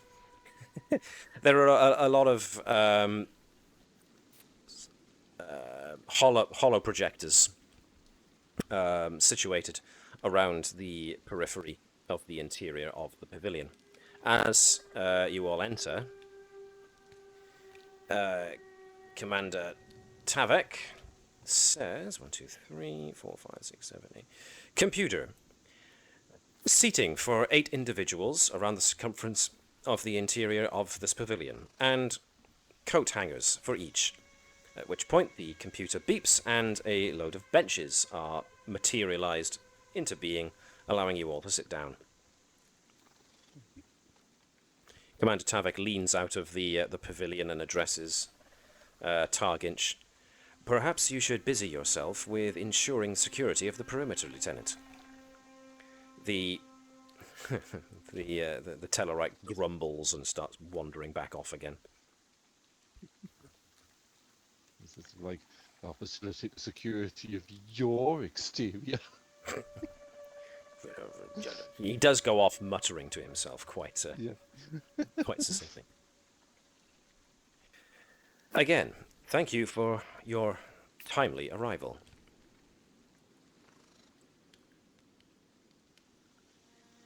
Perhaps it would be prudent if I brought you up to speed on the situation as it stands. Unless, of course, you have direct questions that you wish to ask. I will take that as a no.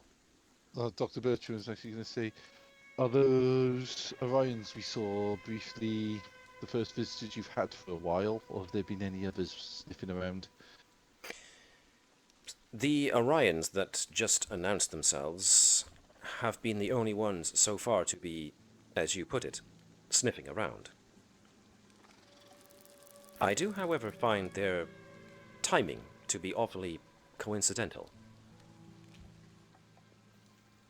It was a reference to an artifact. Yes, indeed.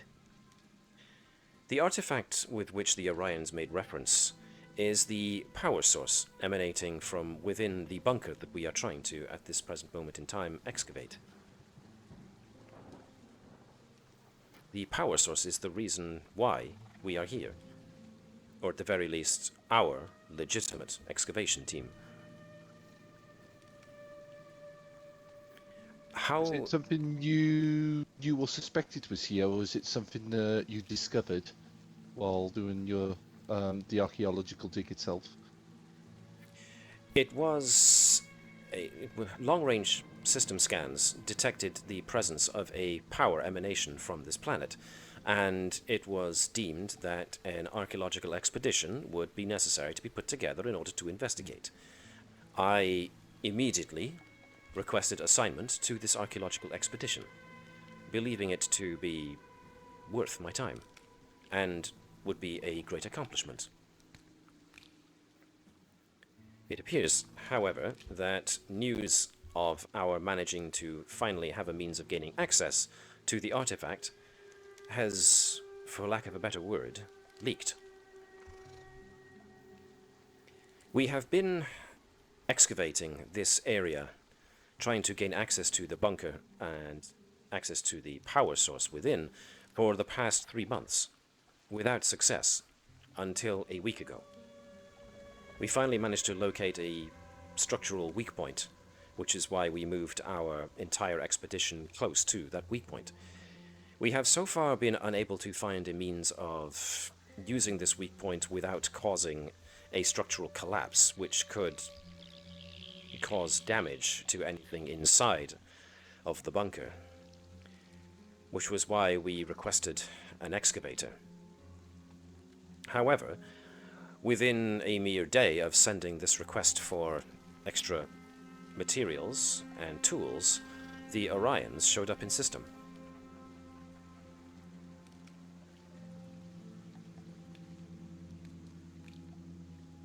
Is there anything else I could answer? Have they made any demands? Other than what you witnessed, their demands seem rather plainly spoken. They wish access to the artifact before we manage to get to it. Please can I review the information you've collected so far on the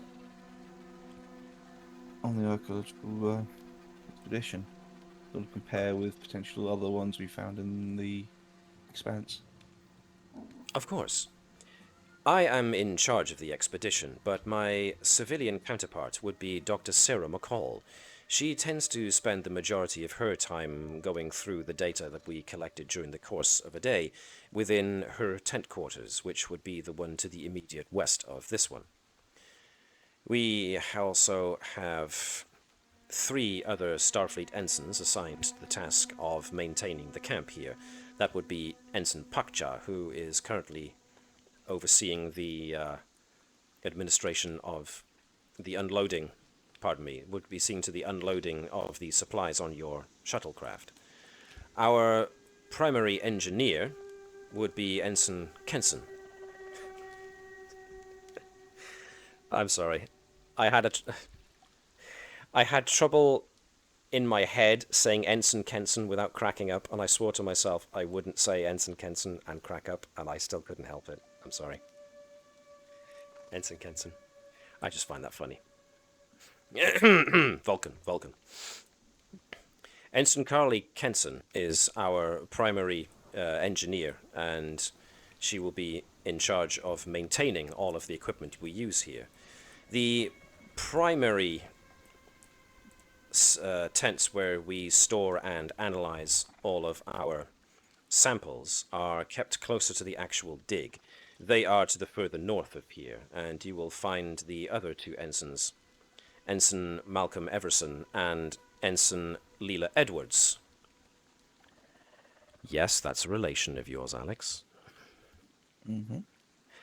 As well as two civilian scientists who are our Andorian counterparts, Doctors Kellis and Tathi Sheeshinak. They can be found at the primary processing tents just south of the main excavation, to the north of here. It would be... the thick plottins indeed.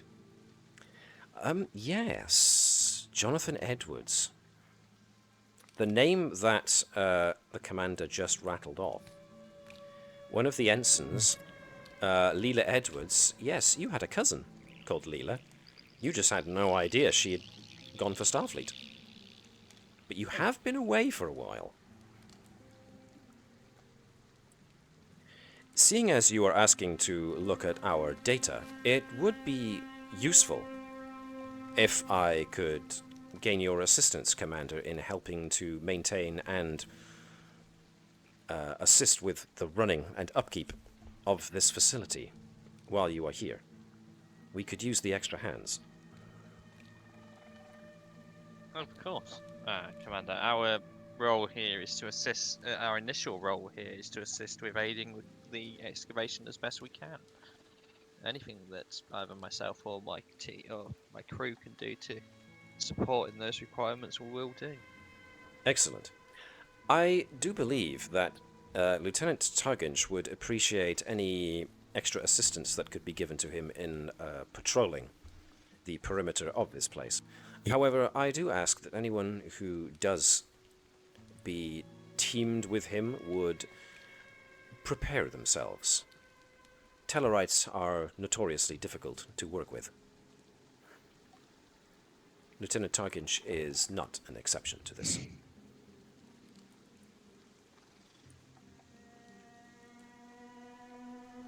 I would ask that any of those with engineering or such experience could perhaps assist Ensign Kenson. Sorry. Fast. Ensign Kenson. It's still not funny. Not funny. Could assist. I can't say it now. Could assist our engineer with the upkeep of any and all equipment on site. What's the engineer's name again? I'm sorry. Yeah, No, we'll I'm being a give dick. him a hand. Ensign I've got Kenson. an engineering team who's bored, so might as well get him doing something useful. Natala and Nova kind of look at Vibers like, since when are we your team? I wasn't talking about these, I was talking about I'll beam him down and get him. Oh, now. As they volunteered. Commander, do you have a medic or any medical facilities stationed on this camp? Negative. We are trained and supplied with basic first aid, but that is about the extent of it. Why was it that Webby really just wanted to go? I have you, Doctor. No, We have you, just Doctor. in that case, perhaps I'm being overly paranoid, but given the slight aura of menace that our Orion guests seem to have around them, Would you allow me to set up a small potential triage area just in case the worst goes down? The most logical place to set up such a triage area would be within this pavilion. Fair enough. I can leave it at then your disposal, Doctor. Thank you very much, Commander. I'll start setting up imminently. Incidentally, that strange, eerie howling sound that you can hear is actually a local phenomena. The vegetation in this area is actually strangely unique. Some of the trees create this howling sound. It is the basis for many of the local native population's belief in spirits, specters, and ghosts. Interesting. At a convenient moment, I may have to do a quick examination of some of the vegetation. Indeed. Very well, Commander. I would therefore ask those who wish to aid in their various different capacities to engage in their duties. If there's anything else I can do to assist you, Commander, or your crew, then I would be more than happy to assist.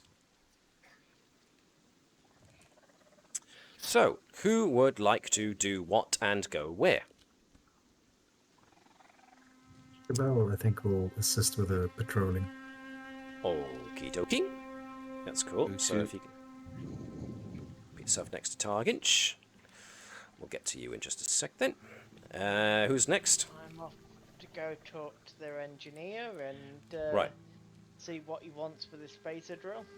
So this kind of dark red tent off to the right, off to the east of the shuttle, is the main tech tent. As Vipers gets closer, you'll see, there's a lot of boxes of spare parts, wires, and whatnot. And I'll get to the proper description of what you find when you get there, or who you find when you get there in just a mo. Who else is doing what? Going through the data, comparing it with our previous expeditions. Which means you will be needing to go north. So, basically, get the if you can zoom back and see that there's Red tent. a pair of red tents to the north, where my cursor is going back and forth between. Those are the main science tents, so you can go there. And yeah, I'll describe what happens when you get there in a mo. So, where else do people want to be going? Bertram is setting up his triage area, so... The computer, the manifested things like hooks and chairs and stuff. Yep. Can I basically inquire of it? Is it capable of doing anything more complex, or is it just basic furniture?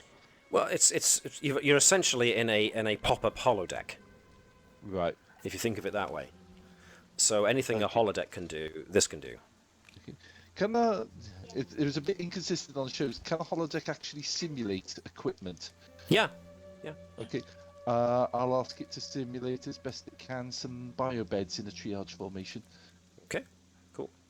Obviously that's going to take some power, but, they've got power, and you've brought additional power packs. Yeah. Yeah. Nova, you were curious with tapping about on the controls next to the shuttle pod. There's a very curiously looking insectoid officer. I was going to say Nova would probably make a point of going around and introducing herself and the team to everybody in camp. And just finding out who they are, what they're doing, while also just tinkering with anything she comes across. Well, This is what she'd do. Yeah, so the one that strikes you as most interesting is actually the one that identifies himself as Ensign Pakchar, who is a member of a race that you haven't actually encountered before. He's an insectoid individual, and obviously his insectoid body makes fitting into a Starfleet uniform extremely difficult for him, especially because he's got an extra pair of limbs. So, yeah, he would be very... he would definitely evoke Nova's curiosity. Natala is happy to go wherever Andrews wants Natala to go. To the science tent, I imagine. So, yep, Natala can go with Edwards to help with the science tent stuff, if you wanted to. Yeah. Well, does the commander instruct it? What are you thinking, Webby? Where would you like Natala to go? Yeah, she can go with. Alright, go with Edwards. Okay. So what does Andrews herself want to do while she's, basically... Personally, I think Andrews would, first of all, want to gain as much information as possible from Tavek, but also at the same time be more involved in the out of patrol area, because the Orions left on a threat. Okay. So... well, it's also tying it with the ship to see what... Well, I think actually mine would be more kind of tying in with the commander and seeing what's going off in space. Okay. So, I don't need to do anything with Bertram.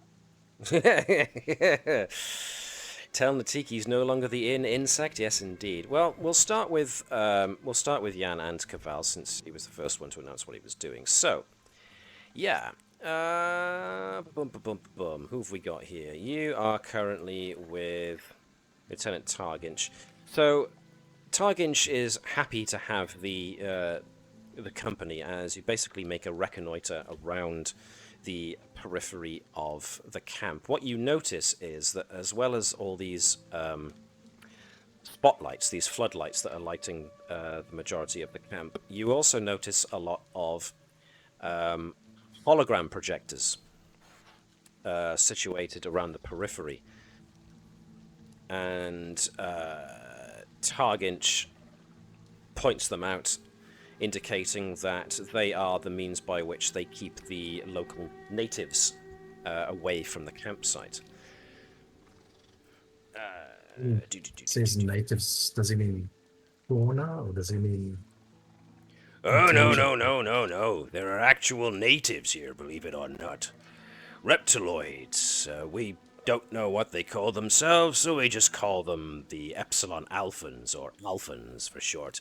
It was actually the Dr. McCall that called them Alphans, and it just kind of stuck.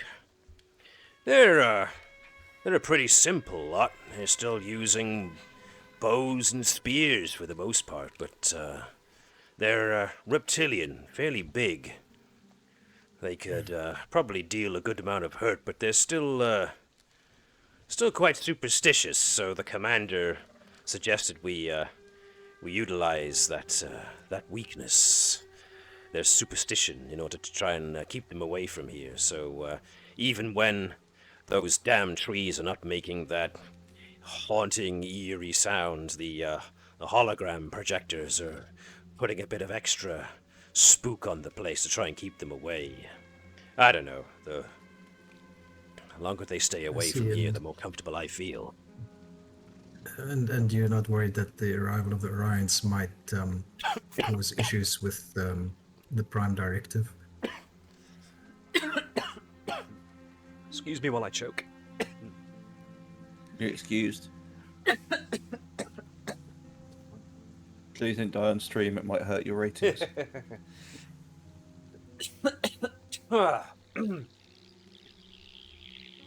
Woo!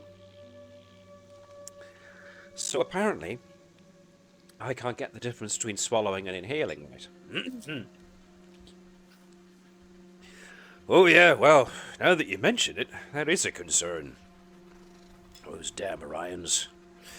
They couldn't get past me, though. My reflexes are too sharp, too honed. But I tell you, it's not the Orions I'm worried about. It's the bugs and the other things that are skittering about here. You can hear them. Every so often, they just get a little too close, and just when you look, they're gone. Yeah. One of these days, I'm gonna encounter something nasty out here. I'm either gonna step on it, or it's gonna jump out at me, and that'll be it. My days will be numbered. that'll be the end of me. So these Orions are actually something of a welcome distraction in its own way. As for the Prime Directive, well, I hadn't actually considered that. Now you bring it up, that is a concern. Yes, I think we should give it some thought. Keep an eye on the natives. Well, since these reptiloids, the Alphans, have got tails and a hunched composure and whatnot, they're actually extremely difficult to disguise ourselves as, which is why the other reason we got the holo projectors. It's the only way we could keep them away. It's not easy to disguise yourself as a hunched reptiloid with a tail that they can use as a weapon. I guess not. I will definitely be relaying this information to Commander Andrews. So I think it's definitely something to keep in mind. Wait, you're not leaving me alone, are you? No, I'll just send a message. Oh, good. Thank you. Right, I'm going to leave you, and I am going to go off to... Let's go to Nova and Pakchar. Pakchar reveals that he is a member of a not often encountered species called the cat chakar. He's one of the very few members of his species in Starfleet. So he's never met a Betazoid before. So Pakchar, in his very kind of high-pitched insectoid voice, even though it is coming through the universal translator as English or Betazoid, whatever you want to call it, Federation Standard, I think they called it in Discovery. Yeah. It still sounds pretty high-pitched, and there's a couple of clicks and squeaks in there that are obviously not intentional, but they're there nonetheless. But you can understand him easily enough. Pakchar, as soon as he learns that Nova is a Betazoid, he launches into a load of questions about, what's it like having this extra sense? Is it overwhelming? Do you have to learn to control it? Is it embarrassing sometimes to be able to get the emotions of other species who might not be, or other people, individuals who might not be privy to the fact that you can read their emotions? And he just goes on and on and on like this. And is there a section of your brain that's given over specifically to empathy, or is it just some kind of non-organic thing? It's just maybe some kind of almost magic. He hesitates to use the word, but almost magical kind of ability. And Nova would literally do her best to answer every one of these questions as in-depth as she possibly can, while excitedly firing back questions about having extra limbs and do they have any sort of other emotions that they can portray other than what would be standard affair that they've realised in Starfleet. Well, what you get from Ensign Pakchar is that he's very hyperdexterous with his additional limbs. In fact, as he's talking to you, he's also putting tools together and putting things apart and organising them into piles, all whilst looking directly at Nova. So, yeah. Suddenly Nova wants extra arms. Meanwhile, we're going to switch quickly over to where Vibers was going. As Vibers gets towards the main gear tent, as Vibers gets closer, you can hear Vibers can hear the sound of what sounds like a game being played loudly over a computer speakers, and accompanied by that is a youngish female voice that goes, no, come on, defense, they're right in your face, defense, oh, for God's sake, you let that one in. Is the ref blind? Are you blind? God, they need a new coach. They usually are. Oh, says Ensign Carly turns around. Now, she's actually, irrespective of the fact that it's wet, she's actually in engineer coveralls, but she's kind of taken the top half off and just tied it around her waist. She's got a good many engine grease stains on herself, and she's still got her protective goggles up over her head. She's trying to see to some piece of equipment whilst also paying attention to a game of zero-G ball. So, got told you've had a few problems recently, and you could probably do with a hand or some extra equipment. And also, one of these things is I've been brought down when we got told this is something you're desperately needing. Are you using the phaser excavator? Yep. When she sees that, she's like, "Oh, thank you. Been looking forward to testing this baby out." So, what happened to your expedition's replicators and equipment? Oh, They well, did we've send just you been some, didn't they? we've just been running out of replicator gel for the most part. But a couple of spare parts here and there. Mostly it's replicator gel so I can replicate parts. As you can see, she gestures above her head to all the rain coming down. Conditions here aren't exactly what you call useful for electronic equipment. So I spend the majority of my days just trying to make sure to keep the holoprojectors up and running. If you're game, I could use some help with going around the entire camp and making sure that they're all working properly. I'll give you a hand if you give me a minute just to make a call. Can I get a comm channel to the ship? You can. Bravo! I need 2 cases of replicated gel to my coordinates. Acknowledged, sir. And within the transporter beams happen. Pardon me.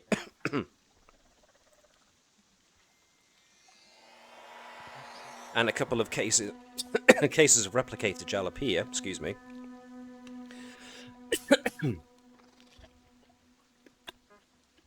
But they seem to have trouble materializing at first. But eventually the matter stream is stabilized and you do get the cases of replicated gel. Right, this is what my ship can spare without me having to get captain's authorization. But these should at least get you something moving, and then I'll give you a hand doing the rounds. Apparently breathing is a problem for me tonight. Is that In, then out. In, then out. You know when you get to that point where your throat is now sore from all the coughing? And it just makes you cough more? Do excuse me, I am sorry. That's okay. Whew. So, why do you need so many of these holographic projectors? Oh, right. The Alphans. The native species? Yeah, they're kind of back to old kind of Bronze Age type era. All, spears and loincloths and the like. They're mostly fish. They mostly fish and hunt game, but prime directive, We gotta keep them away somehow, so the commander reckoned that we should use the spooky noises that these trees give off, plus something to do with local superstition. I don't know, you'd have to ask Dr. McCall for more information on that. Or maybe the commander himself. It sounds like it's a bit easier than putting up a gigantic force field and hoping for the best, so... Oh, can you imagine the power output that would take in conditions like this? I have a tough enough job with keeping the holoprojectors up. Exactly. Speaking of, and she just dumps an engineering kit in Vibus's hands, we best be off. Yep. So I'm going to move us along now to... Andrews, requisitioned a couple of extra things of replicated gel for them. They're running a bit low, it's causing quite a bit of trouble. Shouldn't be any issues, just keeping you in the loop. Okay. I'm just going to quickly divert us over to Mr. Edwards. Ensign Edwards and Commander Natala both end up at the northern point, where they find 2 human Starfleet science ensigns busy with wearing their rain ponchos, and they're currently sorting sample jars and containers into boxes.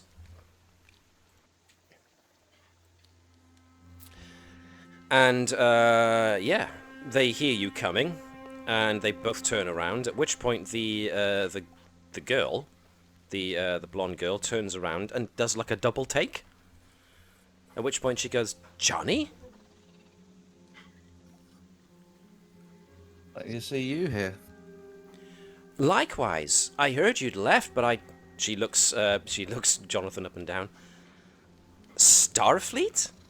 Come on, you were a trailblazer, and now I find that after I copy you and leave, you copy me and join Starfleet? I'm on loan. Right. What are you doing here? Parent ship I'm attached to was sent here to assist. Wow. Okay then. Well, as you can see, I've got a very glamorous job here, sorting dirt. But it feels like pretty much what we were doing when we were kids, so it's not that bad. She looks up at the rain clouds. Less Give or take. Orions, I imagine, though. Yeah. Yes, the Orions. That's been pretty scary, actually. I don't mind saying. What with our family's experience with the Orions. Hmm. But hey, we're in good hands with Commander Tarvek. He's great. Can't fault him.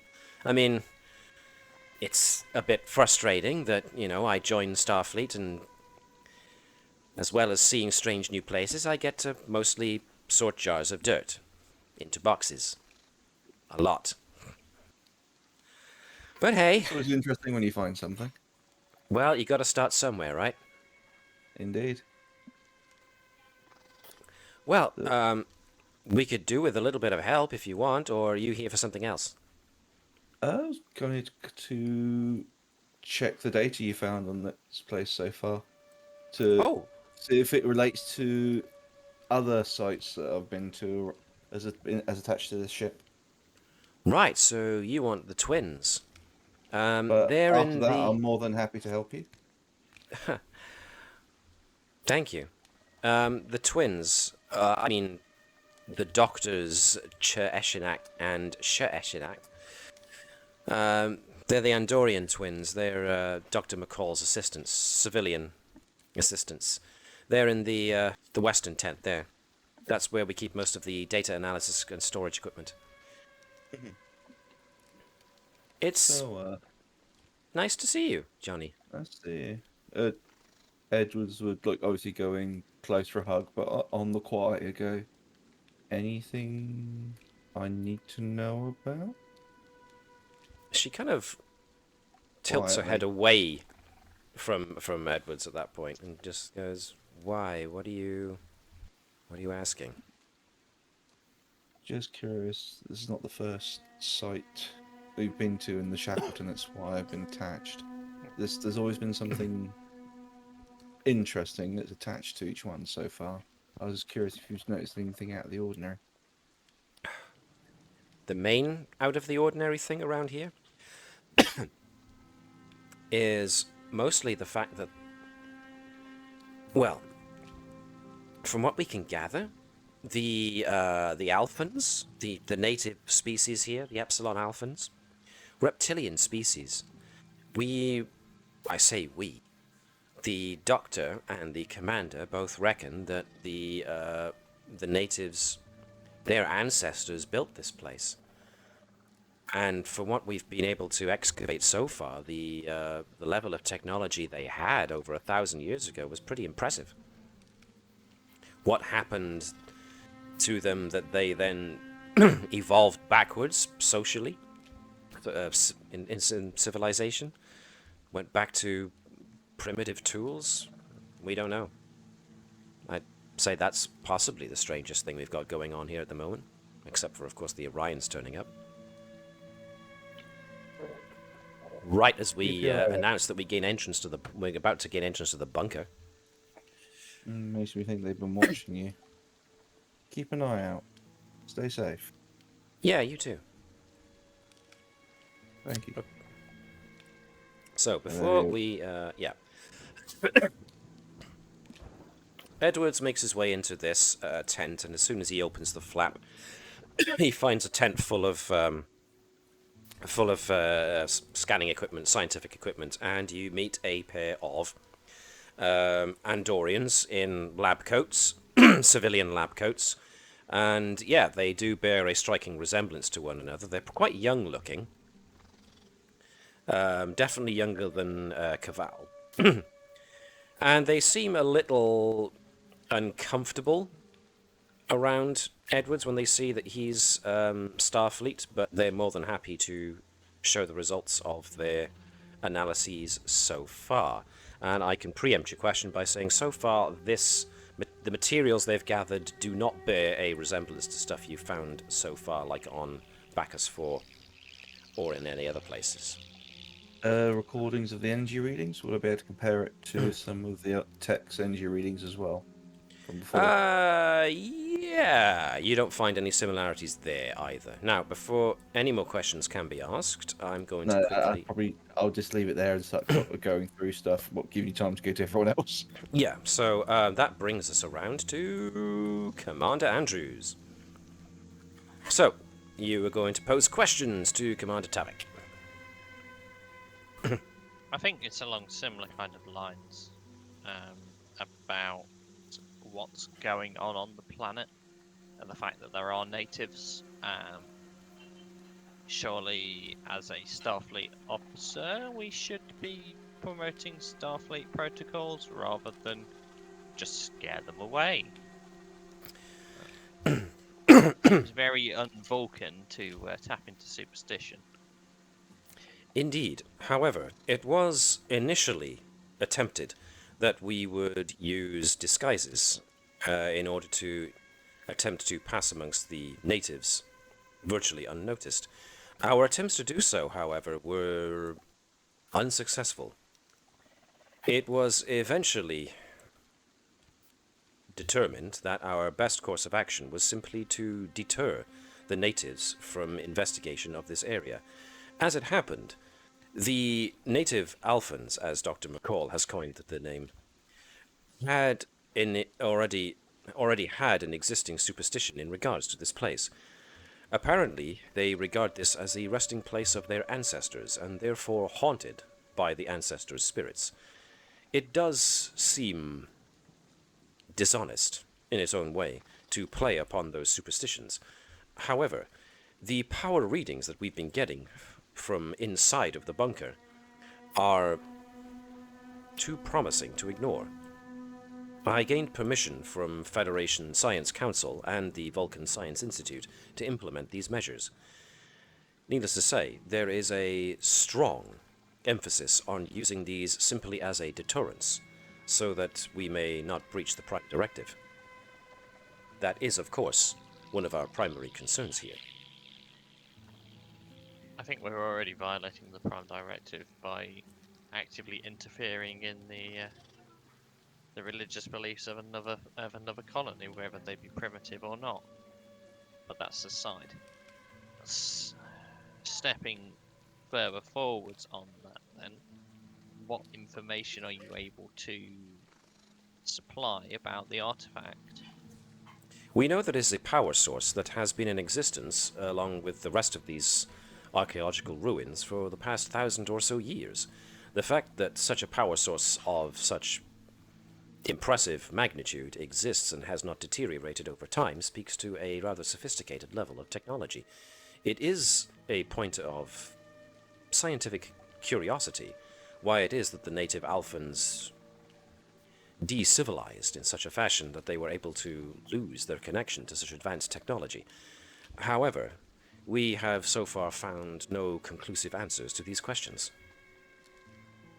We are, however, going ahead with the excavation of the bunker with the hopes in being able to, at the very least, analyze this power source, and if we can, retrieve it for further, more detailed analysis. If we are unable to remove it, then we will have to request more and more detailed analytical equipment and potentially personnel.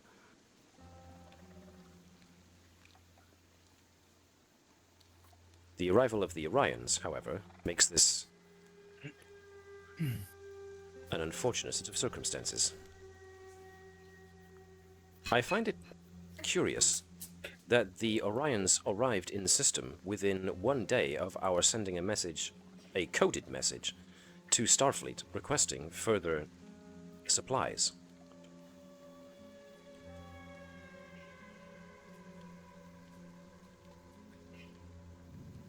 In any case, any insights you might have on this situation, Commander, would be appreciated.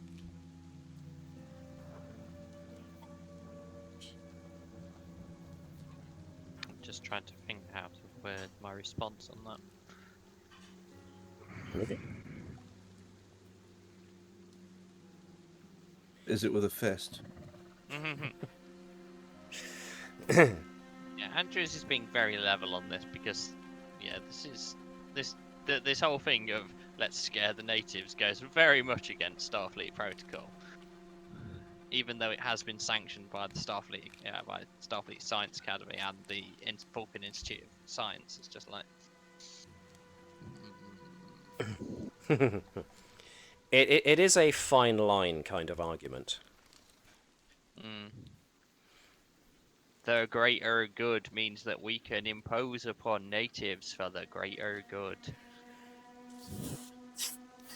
Space Is colonialism? there a group in the Vulcan Academy of Science who just seem to have the attitude of, yeah, Prime Directive is for other people? Prime real estate. We're seeing a few of them at the moment. Perhaps you would wish a conversation with our lead civilian scientist. Perhaps that may be worthwhile, Commander. Very well. I shall introduce you. And he exits, getting his, he grabs his rain poncho first.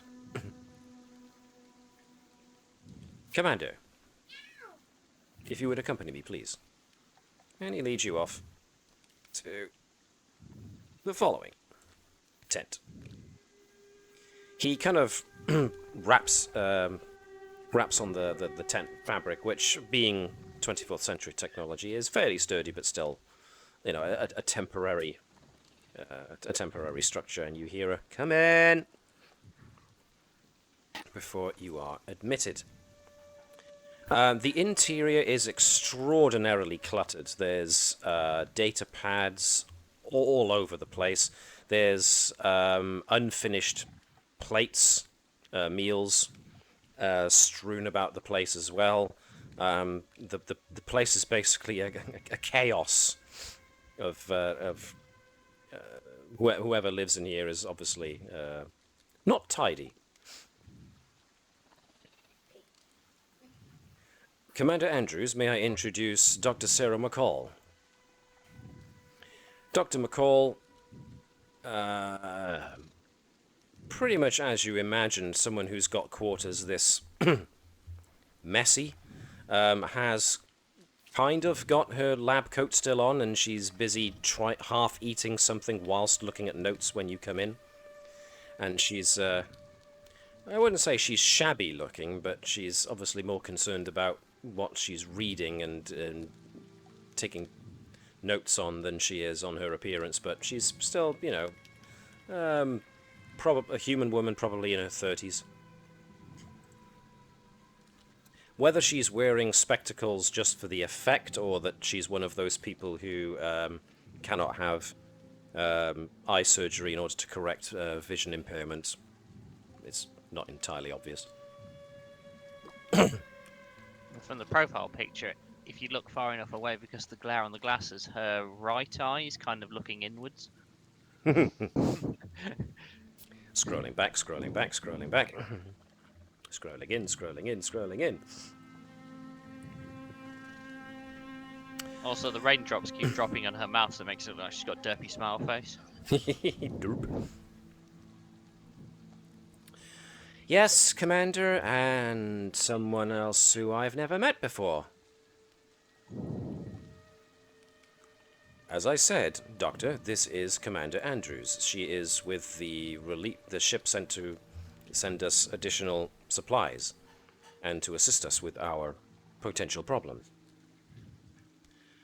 Yes, well, welcome to the planet, I guess. You're welcome to the weather. Not exactly everybody's idea of a fun place, but the excavation, if it goes ahead tomorrow morning with your supplies, thank you for those, should be illuminating, we hope. She looks over at Tavek with a what else you want me to say kind of look. Can I get Andrews to give me a insight plus security check, please? And I won't tell you how much you need.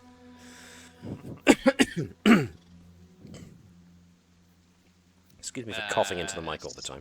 Starfleet protocols kick in for that as a foci or not? Not really. Let me have a look at your other foci. Survival training would probably be, or survival training or battlefield tactics, just to kind of like judge the opposition. I'll allow the battlefield tactics one. You've justified it nicely enough. 2 successes. You can't be sure, but you get the impression... You're good at reading people, so you get the impression she's nervous about something.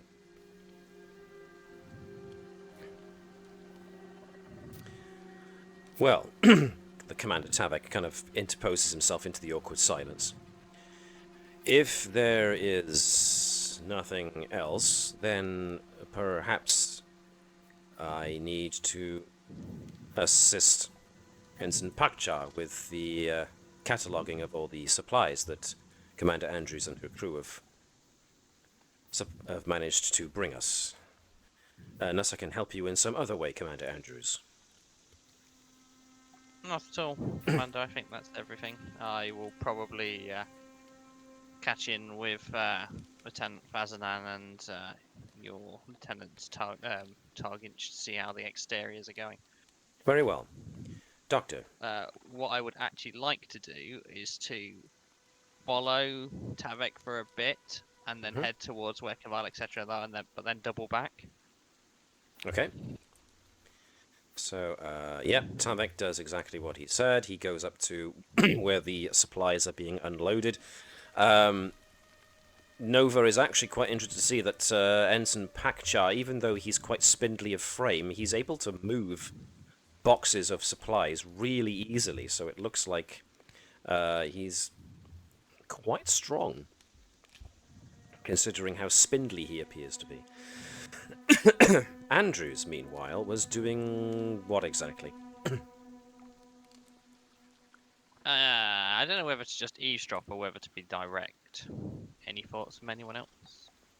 Yeah, what does everyone else think? Our fleet's never subtle. Wait a minute, we can do subtle? Fire a quantum torpedo. I think we just heard.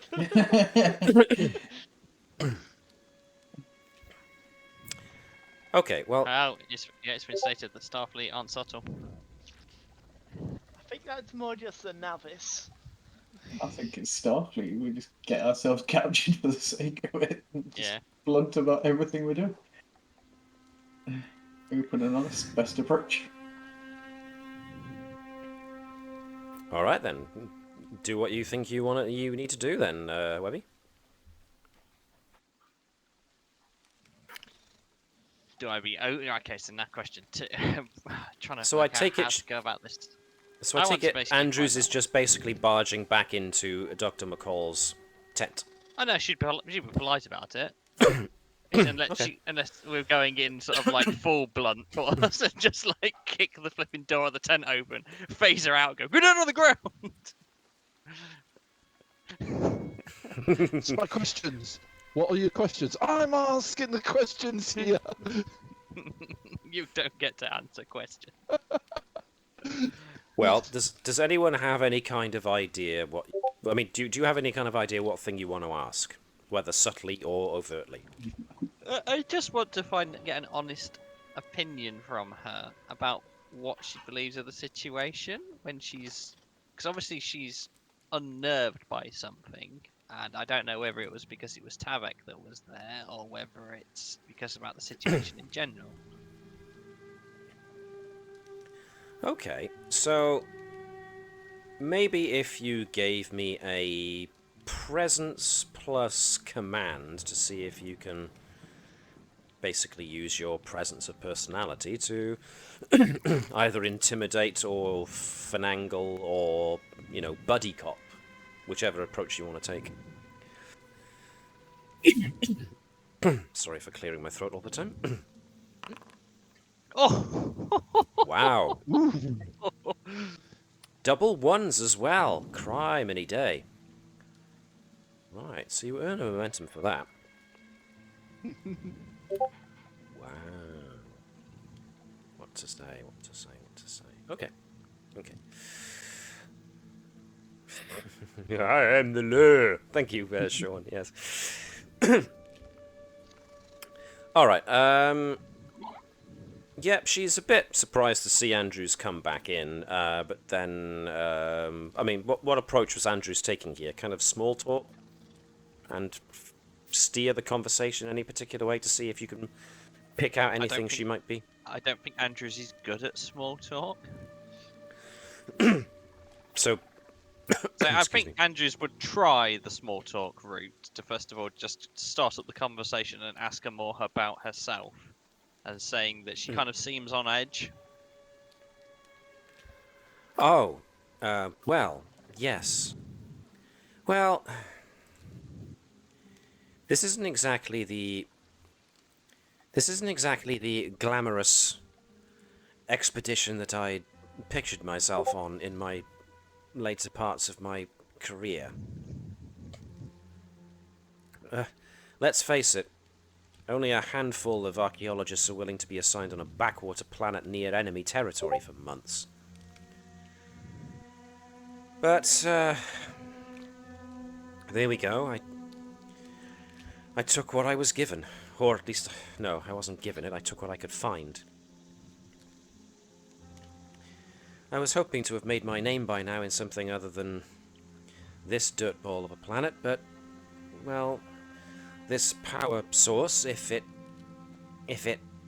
bears fruit, could be very promising. Does it unnerve you? What unnerve me? The power source. I wouldn't say it unnerves me. It's interesting. I mean, fascinating in its own way. It speaks to the level of technological sophistication the Alphans used to have. The fact that they used to have it and don't anymore is a very interesting question. What could possibly have happened? Are you sure it's their technology? We're reasonably sure. I mean, the other dig sites that we've been to around the planet have been nowhere near as intact as this one, have not given us much information, but our cultural observations of them and the few recreated depictions that we have found on other dig sites suggested very strongly that the native Alphans were the dominant species on this planet, and they were the ones who appeared to have created these structures and their technological wonders. What happened to make them retreat in a civilized sense back to a more primitive era? We don't know. It has meant we've had to tiptoe across the line of the Prime Directive a little bit, but, well, whatever gets results, I suppose.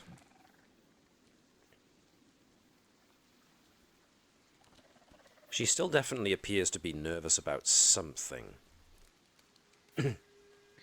She's like I'd just be more idly blunt tapping her now, hand yeah. against the computer console. Yeah, it may just be more blunt now and say, I don't agree fully with what's going on here. I think this is a violation of Starfleet protocol. I would like the truth from you, because that may potentially affect what report is fully submitted to my senior officers. Yeah, she seems really nervous now. What do you mean? What's really going on? I don't understand. You seem unnerved by something. Oh, I don't like what's going on with the natives, which leads me to believe that there's something that's not being fully reported to the rest of the Federation. oh no, nothing like that. I mean, Commander Tavek's a stickler for protocols and stuff. In fact, he gets on my bloody nerves about it more often than not.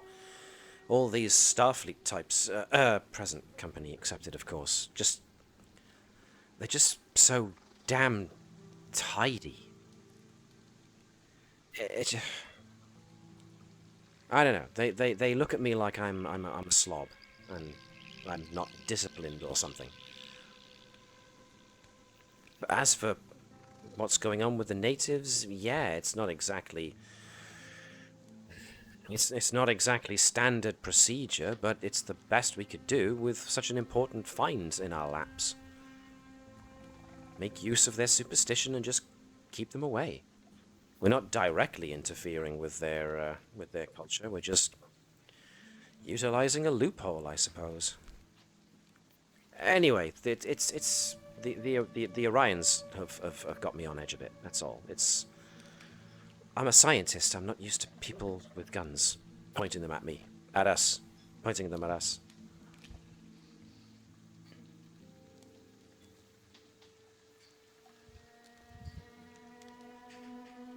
She's still holding something back, you think? Yeah, unfortunately Andrews wouldn't be... I don't think Andrews would be able to catch up further. Or do you want to swap round to someone else for a bit while I have a bit more of a think? Yep, sure. Whilst you're having a bit of a think, let's have a look at what we can get other peeps to be doing. So, helping out around the place. So yeah, outside of the dig site itself is a forest, so Thazanan and Targinch will be kind of patrolling around the edges of where this the forest butts up against this cleared area of once was civilization. The trees are making strange sounds. Thank you. Bet you come across the holographic devices. So, yeah, let's get to Vibers helping out with the holographic equipment. Kenson needs assistance on one or more volunteers to help the job of checking the holographic emitters go faster. In order to make sure that the holographic camouflage is working as it's supposed to. So I'm going to need a reason plus engineering test, difficulty of 2, to be taken by Vibers, if you please, sir. Computers on this one, or power systems? Not so much. It's mostly maintenance type thing. So this is gonna be. Fixer-upper? Sorry, fixer-upper. Nah, That's not your. That's one of your values coming into play there. Not sure it quite applies. Although. Two successes anyway. You get on the money. So yeah. So even though these holographic emitters are built to be sturdy and weatherproof, the fact that this plasma storm is going on is causing a certain degree of interference with things, and so you need to check each and every one of the emitters to make sure that this interference isn't making the emitters not do their job of creating a camouflage screen around the outpost. And you successfully managed to make your way around all of them without a problem. Just check anything else. Yep, go on. You've been. Is it? Just trying to think. Apart from the storm and the problems from that, is there any other big issues you've had that you've had to keep on top of or repair from? Mostly just keeping on top of all the maintenance that needs to go on in this damn place.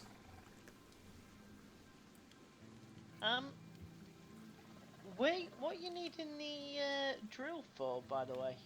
Well, we can't use hand phasers to do it. They're too combat orientated. We need to use the phaser drill and recalibrate it so that it will take pieces of the bunker entrance off piece by piece in a controlled manner. So we need something that's powerful enough to get us through thick rock or whatever it is that's on the other side of that bunker entrance. But we need it to also be precise enough to take only certain controlled amounts of debris off at a time. Commander Tavek and the others that have been investigating it have said that it can be gotten through. It'll just take a while to do. Probably a good number of hours of concerted work. Sounds like the sort of thing that'd be worth sending our tinkering operations officer on. She's quite good at finding interesting solutions. Ooh, good point. Wow, cool. Well, yeah, the more the merrier. Bring her over. Yeah, if we have, might be worth us having a good look at that when. Gee, quick question: does this storm ever clear? Oh, these things, they pop up randomly. It depends, something to do with the sun. I think we're on the edges of the storm at the moment. When it starts to... talking weeks, then. Oh no, these rainstorms can last for a good month sometimes just days. They're very random, but trust me, this isn't the storm yet. This is just the outer edges. When these things get going, they really get going. We're talking batten down the hatches and everybody stay inside, put your head between your knees kind of job. So, yeah, if you think you're... recorded zero-G games. What was that, sorry? Hence the zero-G games. Well, nobody else on this damn outpost watches zero-G games, zero-G ball. So I have to watch them on my own. Philistines. But anyway, what were you saying about your tinkerer, your ops officer? If they can help out with this, that'd be more than grateful. More the merrier. Does there happen to be a Nova walking in eye shot? You've got communicator badges. You can communicate a badge Nova over if you wish. Nova over. Nova over. Come over, Nova. Nova over to get against. Damn you! Nova, got something you might be interested in. Nova, why don't you come over? Nova, this is not Nova. Over. Nova, this is 5 Nova. Sure thing. What are you wanting me to look at? They're looking at using these big drills in order to get into that bunker they found.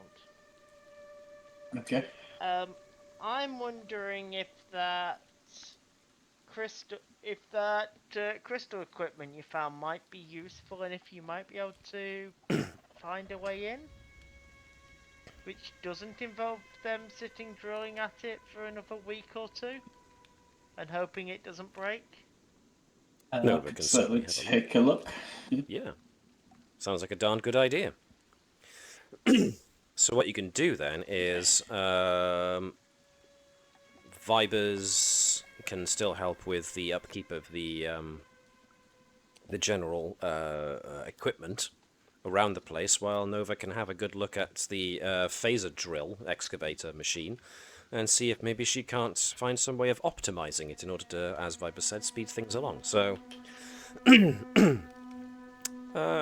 yeah, this sounds like... Let's see, what would this be? Reason plus engineering? Insight plus engineering? I'm willing to be persuaded either way, Shaun, whichever one you think you want to use. I think probably insight. Okay. Excuse me. Just coming up with new methods, basing it around the fact that it's going to be cooled and doesn't need as much of that, so I can draw power out of that and put it somewhere else. Okay, cool. So if you give me the Insight plus Engineering check, you can use your Tinkering Technology Experimentation as a focus. I will make this a difficulty of 2.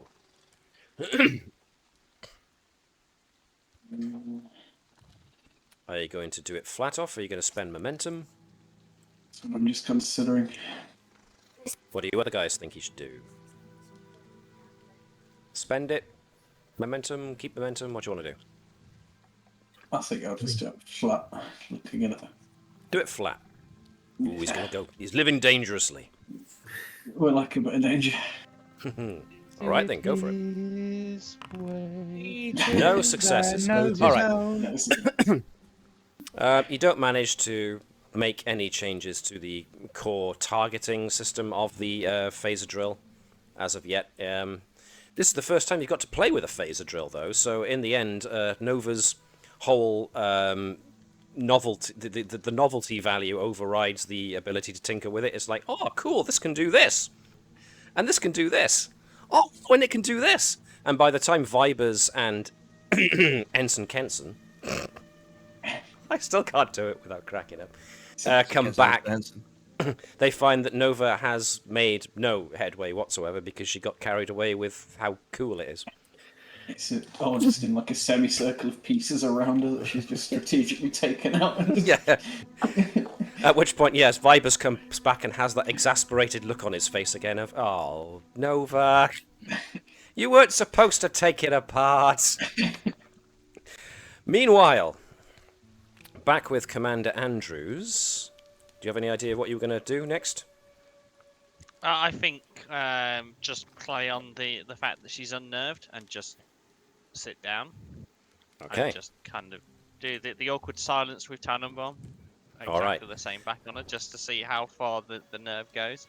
Can I get you then to give me a presence plus command check to see if you can dominate her? Oh my. In a psychological sense, calm down. 1 success. Yeah, I'll take that. Yeah, you basically keep staring at her and until she, she keeps looking around. She gets very nervous. She even starts to sweat, and then eventually she cracks, and she just hands over a datapad. And I will let everybody read this. As she hands it over, Orion plant for 10, Bob. She basically, as she's handing it over, she says, "I'm so sorry." Can everybody see that? Mm-hmm. Excellent.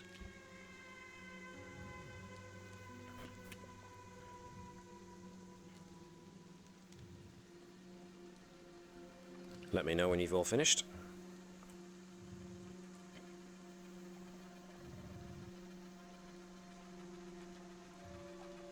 Oh, fun. Nailed it.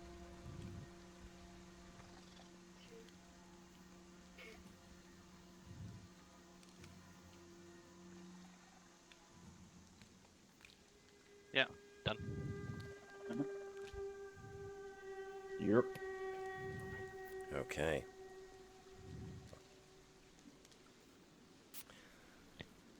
What So, did the Orion? Yeah, what did the Orions know of the artifact? They just know what I know, that it's a very powerful energy source. That's it. But they know it's inside the bunker, just like we do, which is probably why they've turned up. And now they're after it as well. And if they don't get it, then I'm afraid they'll do something to my husband. You do realise that you are part of a Federation expedition? And they took my That's- husband hostage, and I'm holding him to ransom. On a planet where he has clearly stated the location, which means that they have taken a Federation citizen hostage and given the location, which means that the Federation are more than happy to intervene to retrieve and protect the life of an innocent individual. Can you make sure that this happens without the Orions here being able to find out about it? That's what encoded transmissions are for, which is exactly what was sent to the original Federation bit, but then obviously there was a less than encoded transmission. Wasn't there, Doctor? Yes. As soon as Commander Tavek sent his coded transmission, I sent the transmission to the Orions who were waiting in the system. Which has now potentially endangered the lives of everyone on this planet, Doctor. I'm not proud of that. But you see what was at stake for me here. And I am sorry. But if you can do something, then... If you can help rescue him, if you can help stop him from whatever they're going to do to him, then I will sign a confession. I will do whatever you need me to do. I will own up to whatever you need me to own up to. Like I said, I'm just so sorry, but I don't know what they were going to do to him if I didn't cooperate. It's at this point that the entire Navis crew on the away team get a comm signal come through. Navis to away team. Sorry, wrong accent. Navis to away team. Commander Andrews? Go. Yep. Go ahead, Admiral. Commander, you might be interested to know another ship has turned up in orbit around the planet. A Ferengi Marauder. And the Ferengi have just launched a shuttle. And that's where we're going to leave it for tonight. Oh, fun, Orion mercenaries. Or is a three-way standoff? Good, the bad, and the ugly. We get the With it. Ferengi and the Orions to kill each other, and then when the one group is beating the other, we swoop in and take the others out with our wrestling group of the Bravo bombers, the attack, and our latest acquisition, Ensign Kenson. Damn you. I thought you were going to say it would be Andrew's WMD. I thought you were going to go for Pakchar, actually, because, you know... Yeah, but Ensign Kenson is just such a an easy thing to chant. It is. I can't hear Pakchar without thinking of vegetable. Well, there It's we pak are. choy. Yeah. So, yes, interesting things abound. The Orions are looking for something, and now the Ferengi are here. Are they backing up the Orions? Are they a third independent party? I guess we'll have to find out next time. So in that regard, well, yeah. Well, I hope everyone enjoyed that. No. No? Yep, I'm I sorry. enjoyed it very much. I'll try better. We're It's very all set up. stoked. I'll try next time, honest. I'll try to be better. It's too late now. Evidently. But yeah. So, there we go. Yep, business as usual next week, I hope, for everybody. Yep, Mhm. looking forward Yep. to that. Awesome. So, part 2 of episode... Where are we now? Episode 8. The title of this episode is The Prize. So, we'll see who leaves with the prize by the end of it. We all know it's going to be Connor McLeod. Well, I was expecting somebody to go that way, and I would have been a little disappointed if nobody did. And that makes our second cross-franchise comment of the episode. So, Had to squeeze one. slacking a bit. Had to squeeze one more comment in before we finished. And in that regard, for all those who are following on our Twitch stream, thank you very much for tuning in, and hopefully we'll have you all along next week as we resolve this little mystery. Until then, as I have been frequently called a nerd for doing, and proudly, live long and prosper, and hailing frequencies closed.